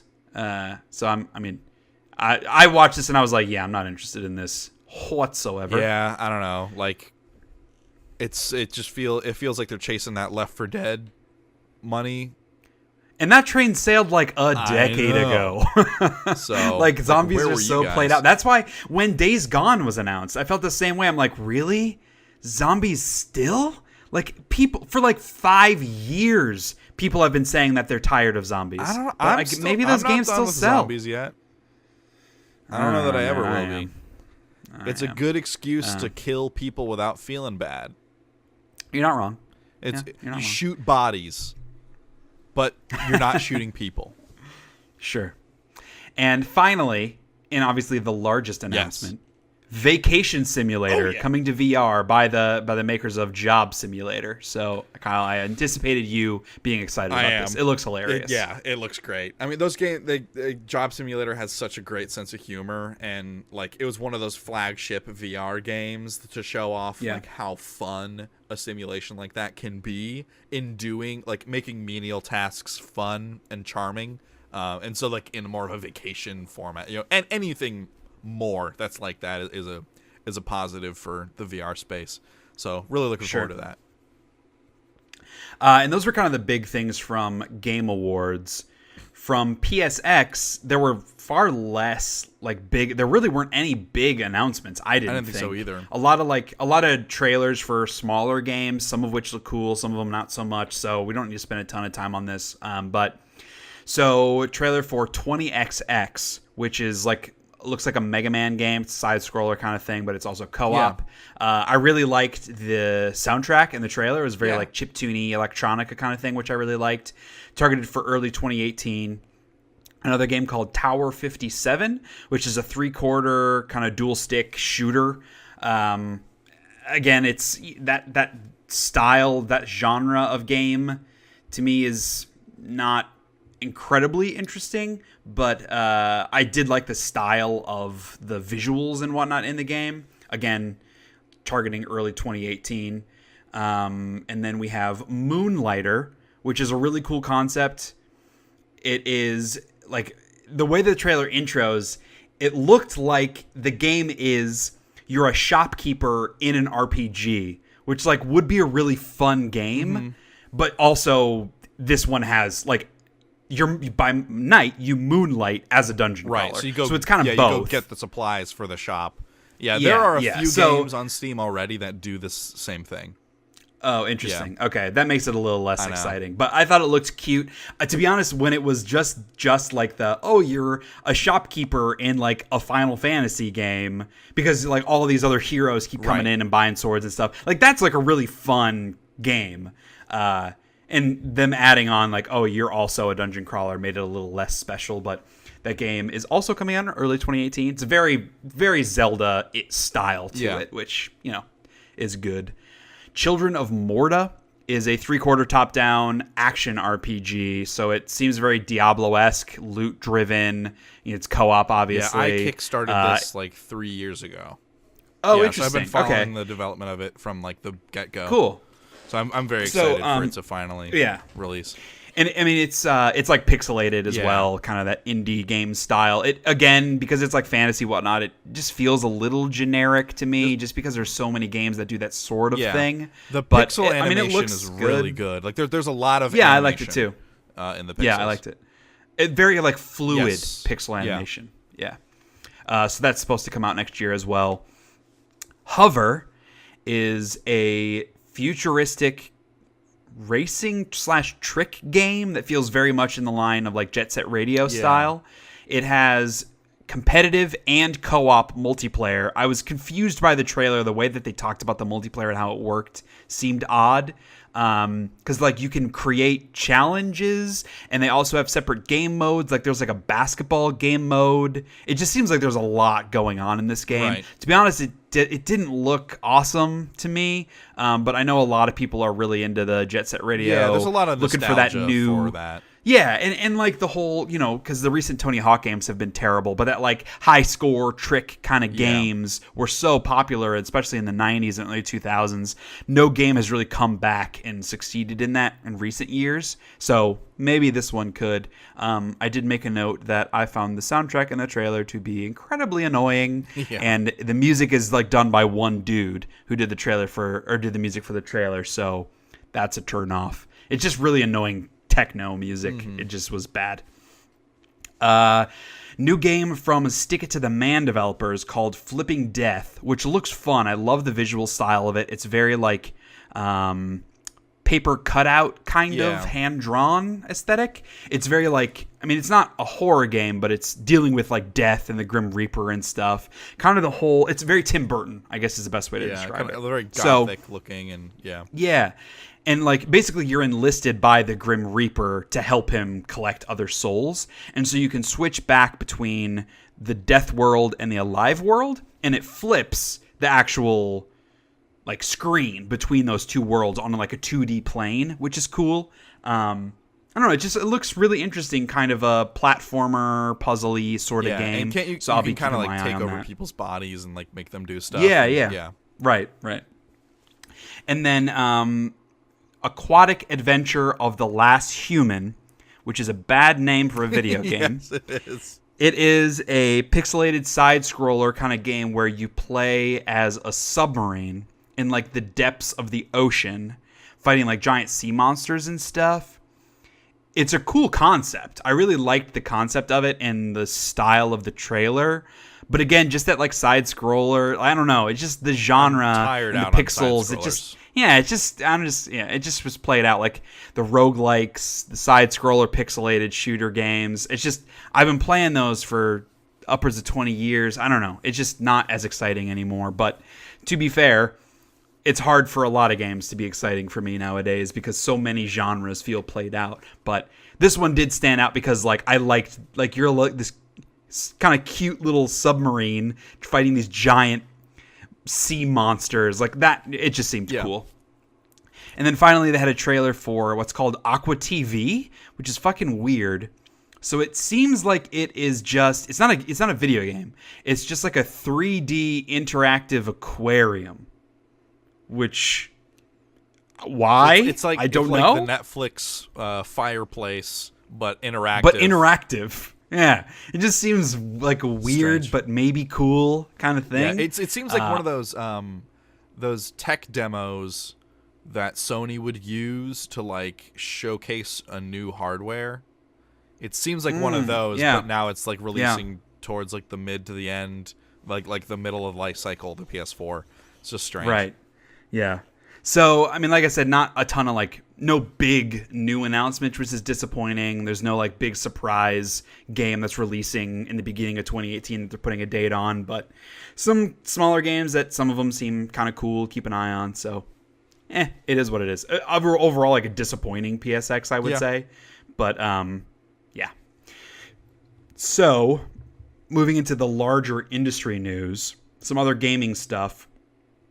So, just as a real quick aside, Nintendo just announced that the Switch has sold 10 million units, and the system's only been out like 9 months, which is pretty impressive. The Wii U sales to date is 13.5 million. Yeah.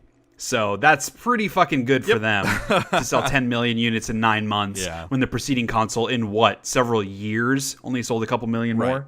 So off to a good start. Cuphead also crossed the 2 million sales mark, which is amazing for such a small indie game like that. That's, it's digital only. Like, that's fucking awesome for them to sell that many copies. No one's ever done that game before, like that art style in a game format. And so anything incredibly new like that, it's going to sell gangbusters if it's executed well. I think like a lot of the pieces led to it. It was obviously incredibly unique from a visual style perspective. It's also a really hard game. So those hardcore gamers, that word of mouth spreads that it's a fun, challenging game. And it's co-op. Yeah, it's co-op, which is really cool. So, and it has amazing soundtrack. And obviously, from a small scale, like it reviewed really well and was listed in a lot of Game of the Year nominations. So, clearly it's a very critically well-received game. So, kind of perfect storm of all these elements coming together, and very happy for the two dudes that worked on this game. They obviously put several years worth of blood, sweat, and tears individually animating all of these little things, or just a really, really unique idea for a video game. Yeah. So, props to them. So, I guess kind of the biggest news story of everything is that Disney has officially acquired 21st Century Fox for $52.4 billion, which, that's a lot of money. Yeah. So did this actually officially go through? It has not been approved. So with a sale this large, effectively, the government has to approve it and make sure that there's no Yes, exactly. So, but the expectation is that it will go through. So, this is fucking huge news. But I will clarify this because I've seen a lot of people confused by this. Disney does not own Fox. So Fox retains their main network. I'm looking back at my notes here.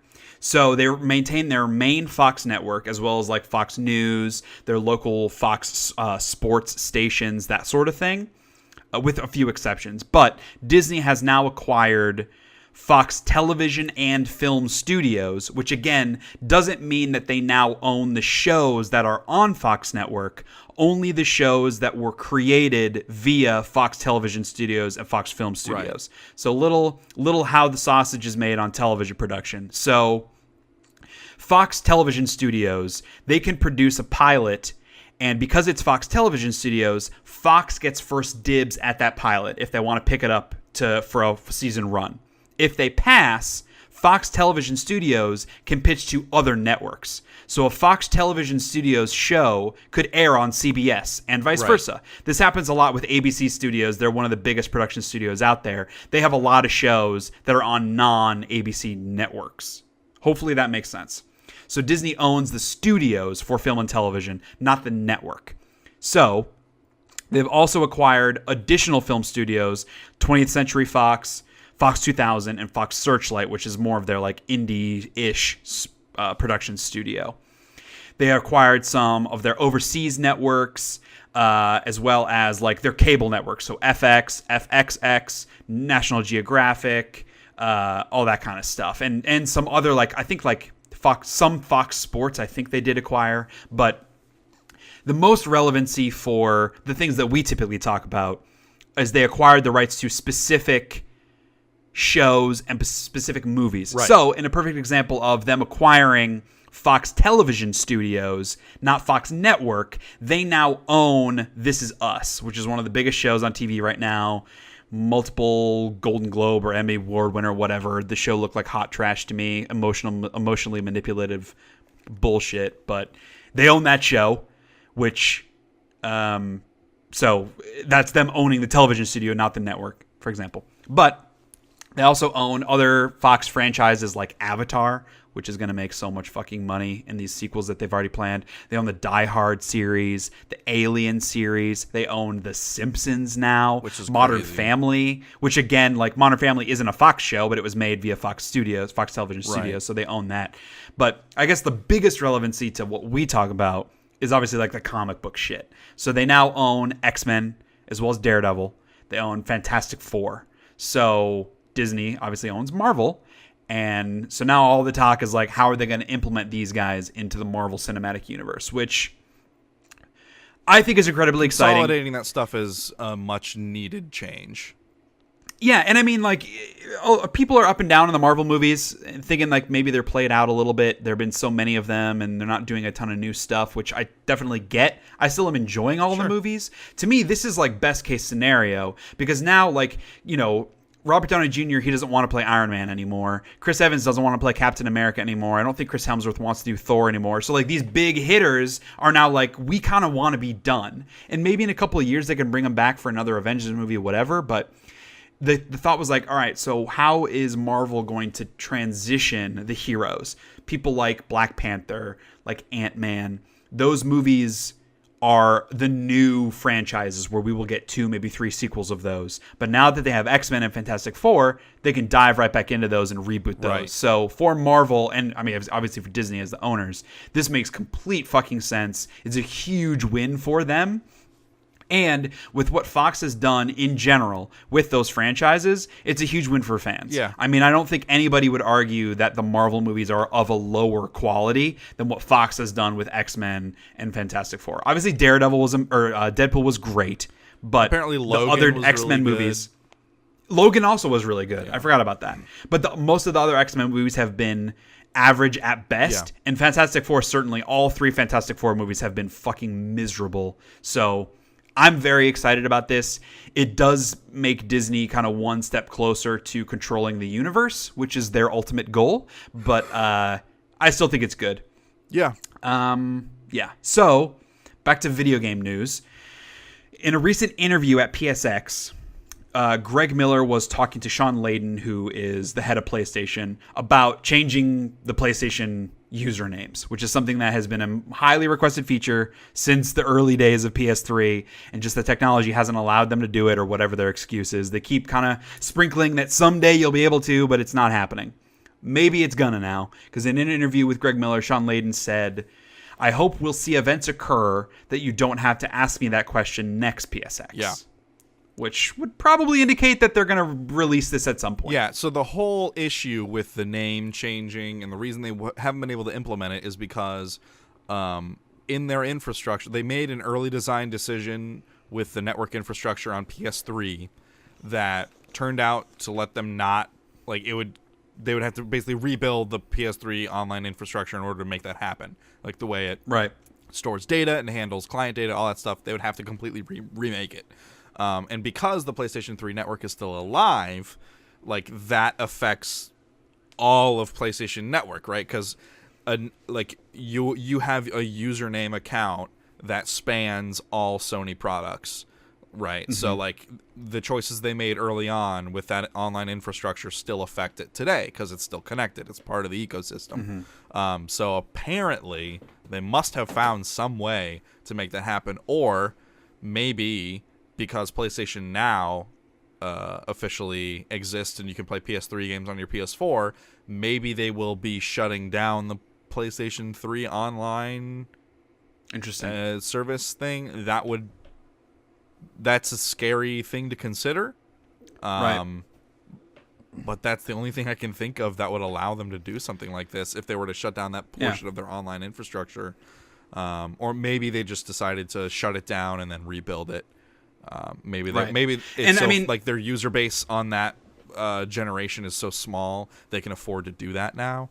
Like, hey, it's going to be down for a couple of weeks and then we'll, like, whatever. I don't know how it all works, but that's something that popped into my head is maybe they're done supporting PS3. That's a good point. And I mean, Xbox has had this for a while. It is a service that you have to pay for, which I would anticipate is going to be the same on PlayStation. But for me, like, fine. My PSN name is DW_drummer22 or something like that. Like, I made it when I was like in 8th grade or whatever the hell.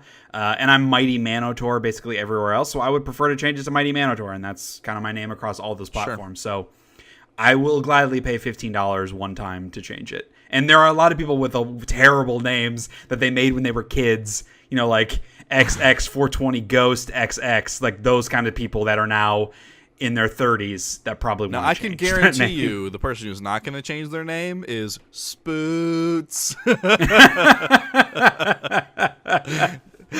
online username has stuck with me in a really weird way.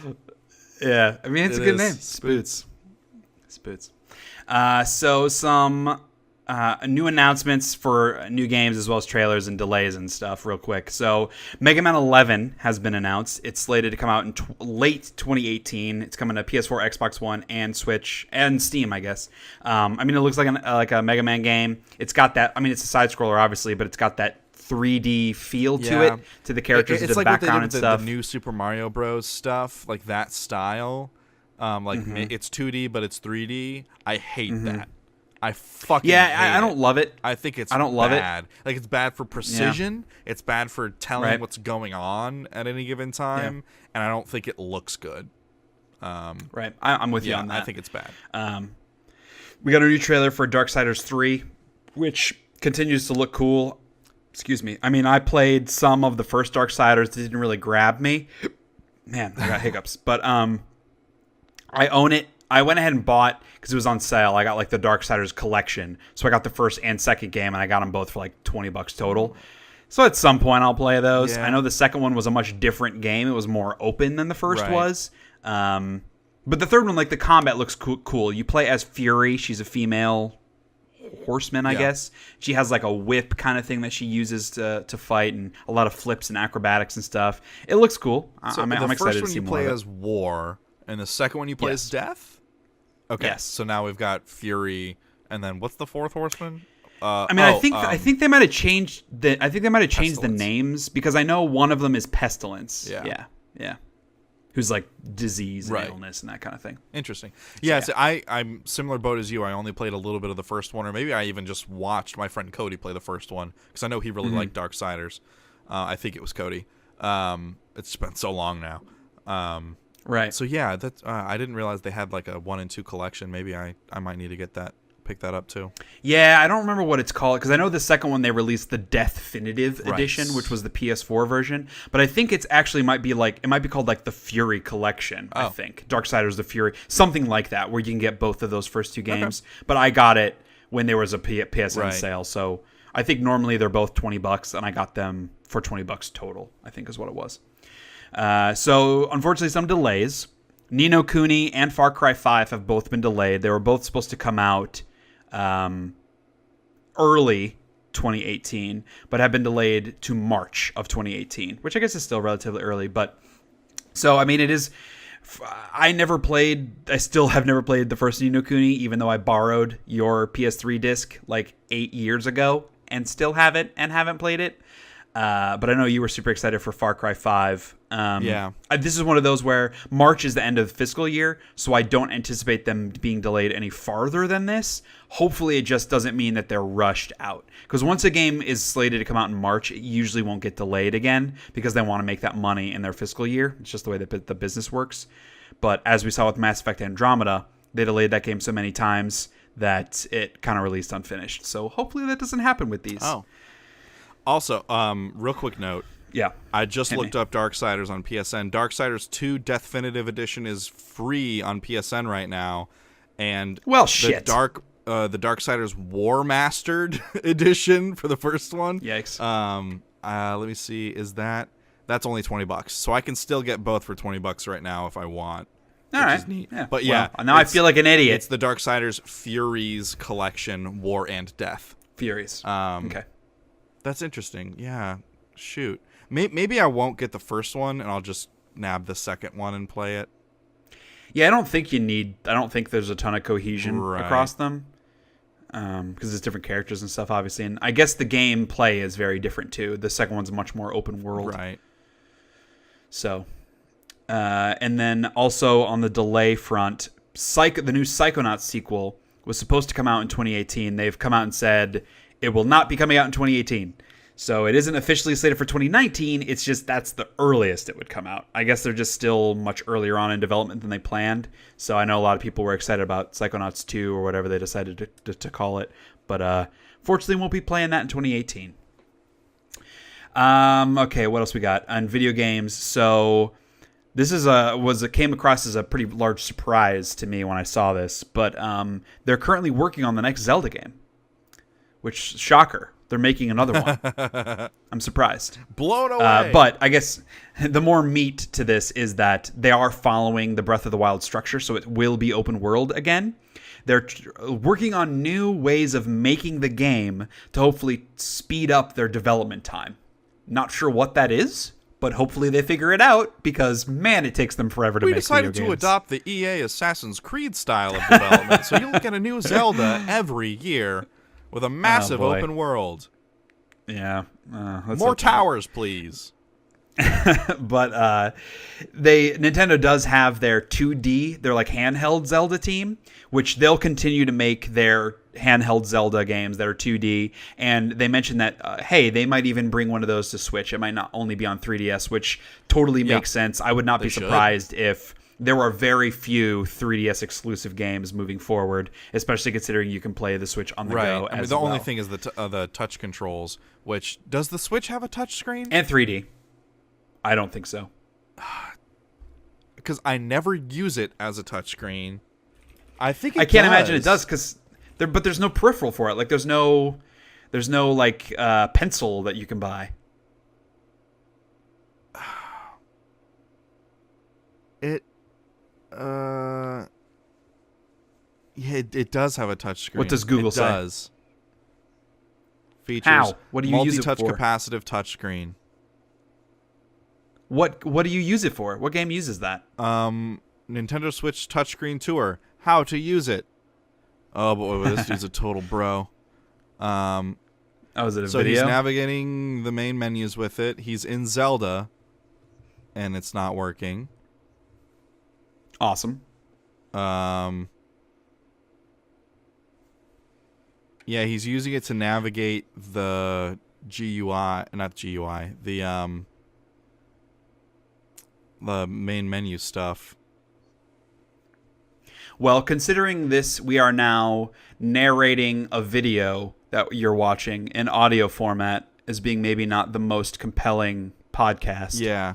Oh, it seems like there's a setting that you can go to, and then you can actually like use it. So now the guy went into the menu and messed with a setting, and now he can like actually weird. Oh, he can use it for photo mode and stuff, and like use it like do touch for the keyboard that pops up for text and all that. Yeah, interesting. That's bizarre. I will continue to not use that. Right, yeah, same. What more you know. They should have not included it and maybe chopped $25 off of the price of the Switch. That's not smart. So moving into the world of television, NBC came out and said that they are considering bringing back The Office, which makes me very sad. I do not want that show to come back, because if it did come back, it would be without Michael Scott. And they did say that it would also, they would, like, not all of the characters would return, and they would obviously be introducing new characters. And to me, I'm like, make a new fucking show. I don't know. For as underwhelming and disappointing and frankly unfunny as, like, the final 2 seasons were of that show, really, like, the final 4 seasons were of that show in general, they nailed the finale. The finale was fan-fucking-tastic. Tied up everything I wanted it to tie up, left everything open that I wanted to be open. It was satisfying without feeling corny, the way that maybe Parks and Rec felt a little too corny. I loved that finale. Don't undermine it by bringing all these guys back. Please, just let it die. Let it go out and sail. Let it sail into the west like Frodo with the elves. So hopefully that doesn't happen, but because NBC is shitting itself nowadays, its shows just aren't sticking the way that they used to, and network television in general is suffering, especially on the comedic front. Maybe they just need something. Wouldn't be surprised if they tried to force money. it. Yep, and I mean, it's like I'm gonna watch it. They have me by the balls. It's not like I'm not gonna watch it. assholes. Please don't. We also learned that of the day. we also learned that we talked about the Detective Pikachu movie before. Casting announcement has come out. The voice of Detective Pikachu will be Ryan Reynolds. Also Deadpool. So seems the weird. thing that I keep seeing floating around is like there are a bunch of custom amiibos and stuff, and like I think there must be a Pikachu amiibo, because there are a lot of like painted Pikachu amiibos that are like Pikachu in a Deadpool outfit, and those have been going around for a long time. So the internet foretold Ryan Reynolds as Detective Pikachu. So, I mean, a lot of the details still aren't out about the movie, but kind of the general story is that Detective Pikachu is helping a kid find his dad. The kid's being played, where I write his name down, Justice Smith, who folks may know. He played the lead in the Get Down show, the Baz Luhrmann show on Netflix. It was in the like 60s, 70s, in the hood kind of music. I don't know, whatever. But he's playing the teenager, and so Detective Pikachu is helping him find his dad. That's the story of Detective Pikachu, played by Ryan Reynolds, which sounds like a dream that I had. And maybe not a good real life. dream. Right, it's just weird. It's weird casting, but hey, I like One Ryan of those Reynolds. dreams you wake up and you're like, there's got to be some meaning in that, but I can't find it. And as a funny aside, I was looking at this morning before we talked because I wanted to make sure I had the up-to-date details.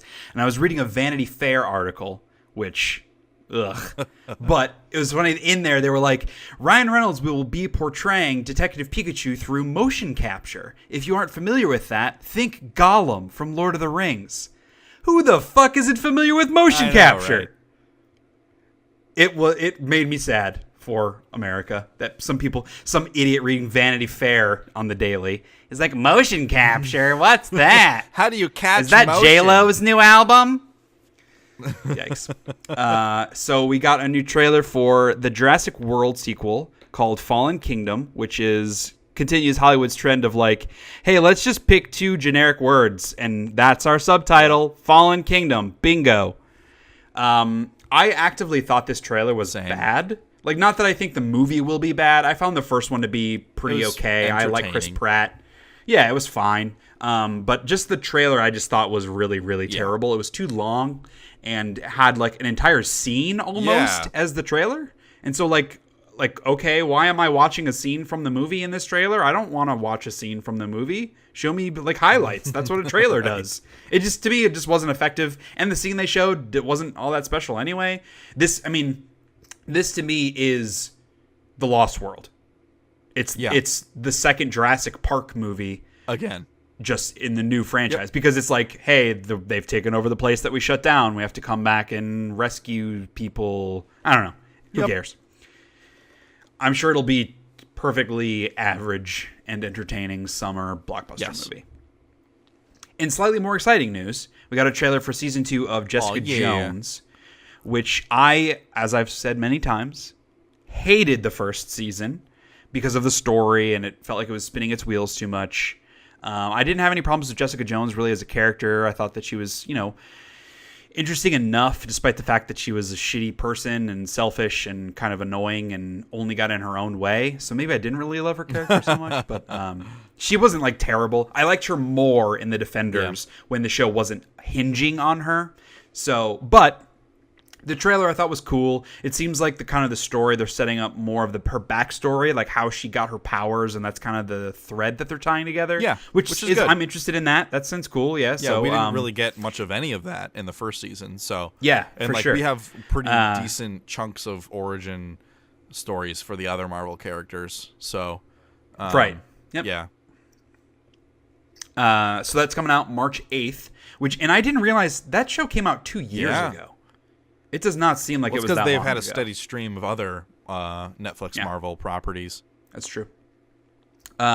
Speaking of Netflix, The Witcher Netflix series is a go. They've been rumored and like, oh, it was going to happen, but we haven't really got any details. Still not a ton of details on it, but it is going to be written by the head writer from Daredevil and The Defenders and the Sony show Powers, which, like, that seems okay. It seems like a good fit. Still, like, no casting or date or story stuff, but it is definitely happening.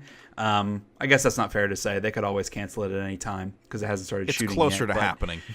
It's taken the next step forward. I'm really curious to see how that show works out because they've said it's combining CG with live action and that kind of thing. That can get tricky. I'm not sure what they mean by that. Or the Warcraft movie. Right, exactly. And then on the Apple side of things, so good news and bad news from Apple. Good news, they have officially they now require new games on the App Store to list odds for like loot box type of things, which is awesome. That's good. So this is something that China has already had in motion for a long time because they're like those free-to-play games are huge in China, even bigger than the United States. China do and this care. is a rule that they've had for a while. Yes, China does care. Do care. So a while ago it came out, the ESRB said that loot boxes are not gambling, which is why they didn't have these heavier restrictions on loot boxes. Word is still out what the actual U.S. government thinks of this. There have been several cases of politicians coming out and saying that it's not okay. I think it was a Hawaiian senator came out and specifically called out Star Wars Battlefront 2 and saying it was unfair and like manipulative. And their whole thing, because it's politicians, they're like, won't somebody think of the children? Like, it's not okay for kids to be spending real money on these gambling boxes, which I would tend to agree with. You gotta the learn your government lessons being early. more involved. Well, the government becoming more involved in game development is maybe not a trend that I want, but in this specific case, I would be okay with it just because I am smart enough and old enough to know better, but not everybody is. Sure. And those kinds of people, while you can look at them and say, well, it's their own fault, they're making this stupid decision for themselves, people are dumb. Like, they just are, and so I don't want dumb people to be so easily manipulated and taken advantage of. That's just kind of where I am on the whole loot box argument. And I do tend to think that if it's a randomized thing that you're spending real money on, that's gambling. Like, it just is, by definition. So, whatever. But, back to this specific instance. So, Apple now requires them to list the odds of their loot boxes. So, they're not regulating inclusion of loot boxes with the prices, the rewards. Simply, they have to disclose the percentage of getting certain types of things. And I think that's a good change. We'll see if there are heavier regulations once the government gets their hands on this whole situation. But I think from a pure like self-regulation perspective, I think this is a positive move. Do you have any other thoughts on that? I think transparency is never a bad thing. I think that's always a move in the positive direction, especially when a topic is being so hotly debated. Having, as a consumer, knowing more about what I'm spending my money on, never a bad thing. Blanket statement. Yeah. Agreed. And then there was some negative news about Apple. So, Kyle, I'll let you take this one. Yeah, so there are a lot of like clickbait headlines out there that kind of misconstrue some of the situation. But a spokesperson for Apple came out and said people have been taking it as, and it maybe should be taken as this way, that Apple is intentionally slowing older phones. The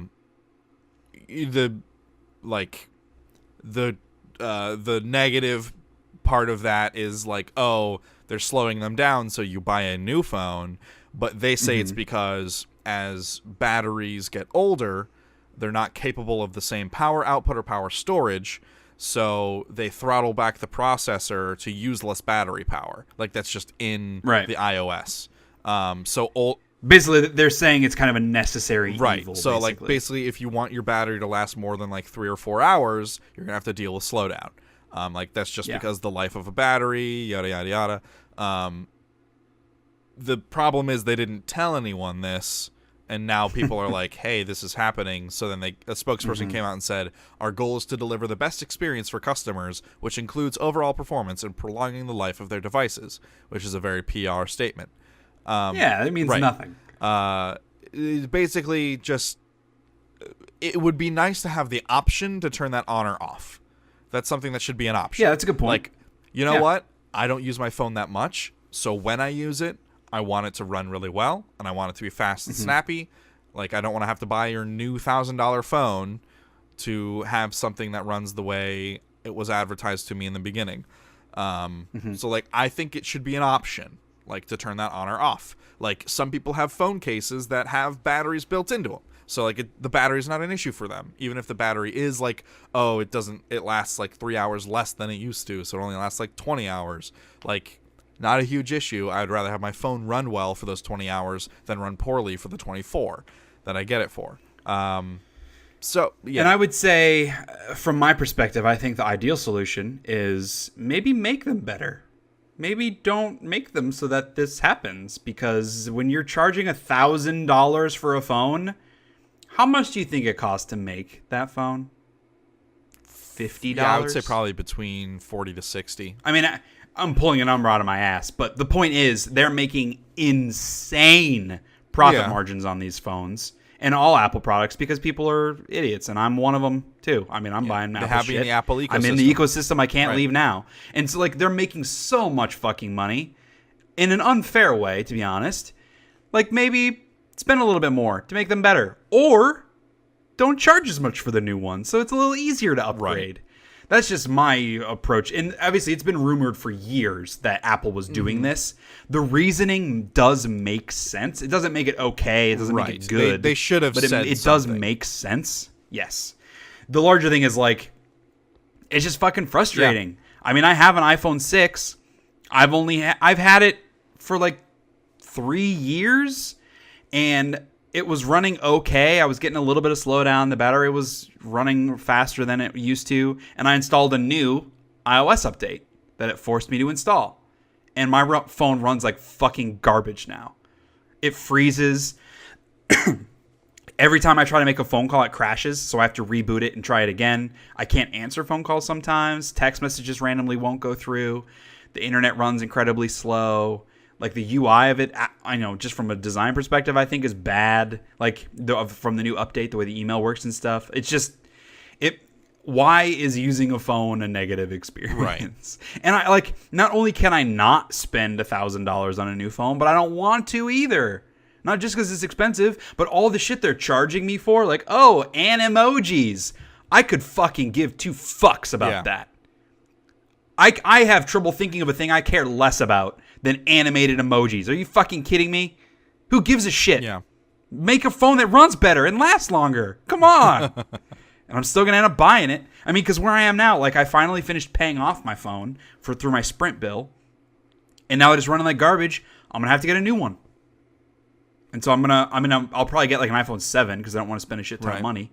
But I'm going to go back to paying off it's such a pain in the ass. Phones are the worst. But I'm also one of those people that, like, doesn't care about the extra functionality. Like, if I can use Google and text, that's all I want to do on a phone. No, you know what? It doesn't even need to be able to call people. It doesn't even need to be a phone. Just let me Google and text. I don't even want to call people. That's like the ideal scenario. No one calling me. Right. So, a lot of news, a lot of games, a lot of movies, a lot of stuff to talk about. 3.5 hours into this podcast is good. Yeah. My throat hurts. So, no hate of the week this week because it's Christmas. In honor of the holidays, no hate of the week. Also because this is a really long podcast. That's part of the reasoning too, but mostly also we talked about a lot of things that we hate already, so we don't need one. I mean, that's every episode. That's every episode. But as always, we will wrap up with stuff we don't hate. So it's been a couple of days, or really a couple of weeks, and we only had like 2 days of it. But I will say that I do not hate snow. Yeah, that's true. Like because we got snow the night before, like Christmas Eve, so we had a nice white Christmas. That was good. I mean, it's scary to drive, but there was a little bit of ice. Sure. You had to salt the front porch and stuff. But I do like snow. We had ours a couple days ago. It only lasted for like a day and a half, but it was nice to wake up. And like I went home from work early that day, And then I think I maybe worked from home the following day. Or no, it was a Friday. So I left work early because it started to snow. And it was snowing a lot. We actually got like 4 inches, 5 inches, which is quite a bit for Georgia. And like waking up on Saturday morning, we live in the woods. So like looking out in the back and just seeing all the trees covered in snow. Gorgeous. It was amazing. It was beautiful. I love that. We probably won't ever get any more this year, but at least we got one morning of snow. And today I don't hate a cinnamon candle, hot chocolate, a space heater, and a good book. That's a solid package. Yeah, that sounds okay. For celebrating the day after Christmas. Or like you're off the rest of the week, so you have plenty of time. Well, no, so tomorrow morning, I'm going and we're going to look through musical catalogs with my co-director, the previous director, and our music director. We're going to go through catalogs for the musical. And then tomorrow evening, we're going to the casino because it's my fiance's mom's birthday. She always goes to the casino every year. Okay. They give everyone $50 and then you gamble it away. I keep my $50 because I don't like to gamble. So I just keep the straight 50 and like that kind of goes against the point. Then she's just giving you $50. Yeah. She's okay with that? I don't know. She probably doesn't like it, but I don't want to fucking gamble. Like it's $50. Yeah, but she's giving it to you for that. That's like I still hang out with them and talk with them and have fun during the whole thing. Sure, but that's like if I gave you a $50 gift card for Christmas, you went and traded that gift card to your friend for $50 cash and went and spent that cash on whatever you wanted. That's kind of the same thing. It's just kind of a dick move. I got you the gift card for this specific purpose, and it's something that would be fun. Like it's like a GameStop gift card or whatever. I still have fun watching. I don't want to force you to fun watching them like go around and do stuff, and like I don't. Maybe I'll use that $50 towards drinks or something while I'm there. Okay, as long as she's okay with it, then it's fine. But it's her birthday. It's her thing. It's their tradition. Yeah. You should follow that. But like, it kills me inside to gamble money away. Jeez, it really bothers me. But also think about it. It's not your money. It's her money. If I'm holding it in my hand, it's my fucking money. The implication is that whatever we walk out of the casino with, we have. So at that point, it's my money. That's fair. That's fair. Yeah. I mean, Kara left the casino last year with like a couple $100, so she made out okay. But we're diving back into the negativity. We're losing the positive. Tomorrow, go back to the cinnamon candles. I get $50 tomorrow. Fair point. Yeah. All right, I'll give it to you. Well, okay, everybody, that's going to do it for this supersized episode of the Shea Hates Everything podcast. 3.5 hours. As always, thank you for joining me. I know, man. This is a full Lord of the Rings extended edition. But yeah, as always, Shea Hates Everything podcast comes from SheaHatesEverything.com, which you should check out so you can read rather than listen to thoughts on video games, movies, television, comics, books, and other shit that matters. Thank you, everybody, for listening. We'll see you back in 2 weeks. We won't be delayed again. And peace out.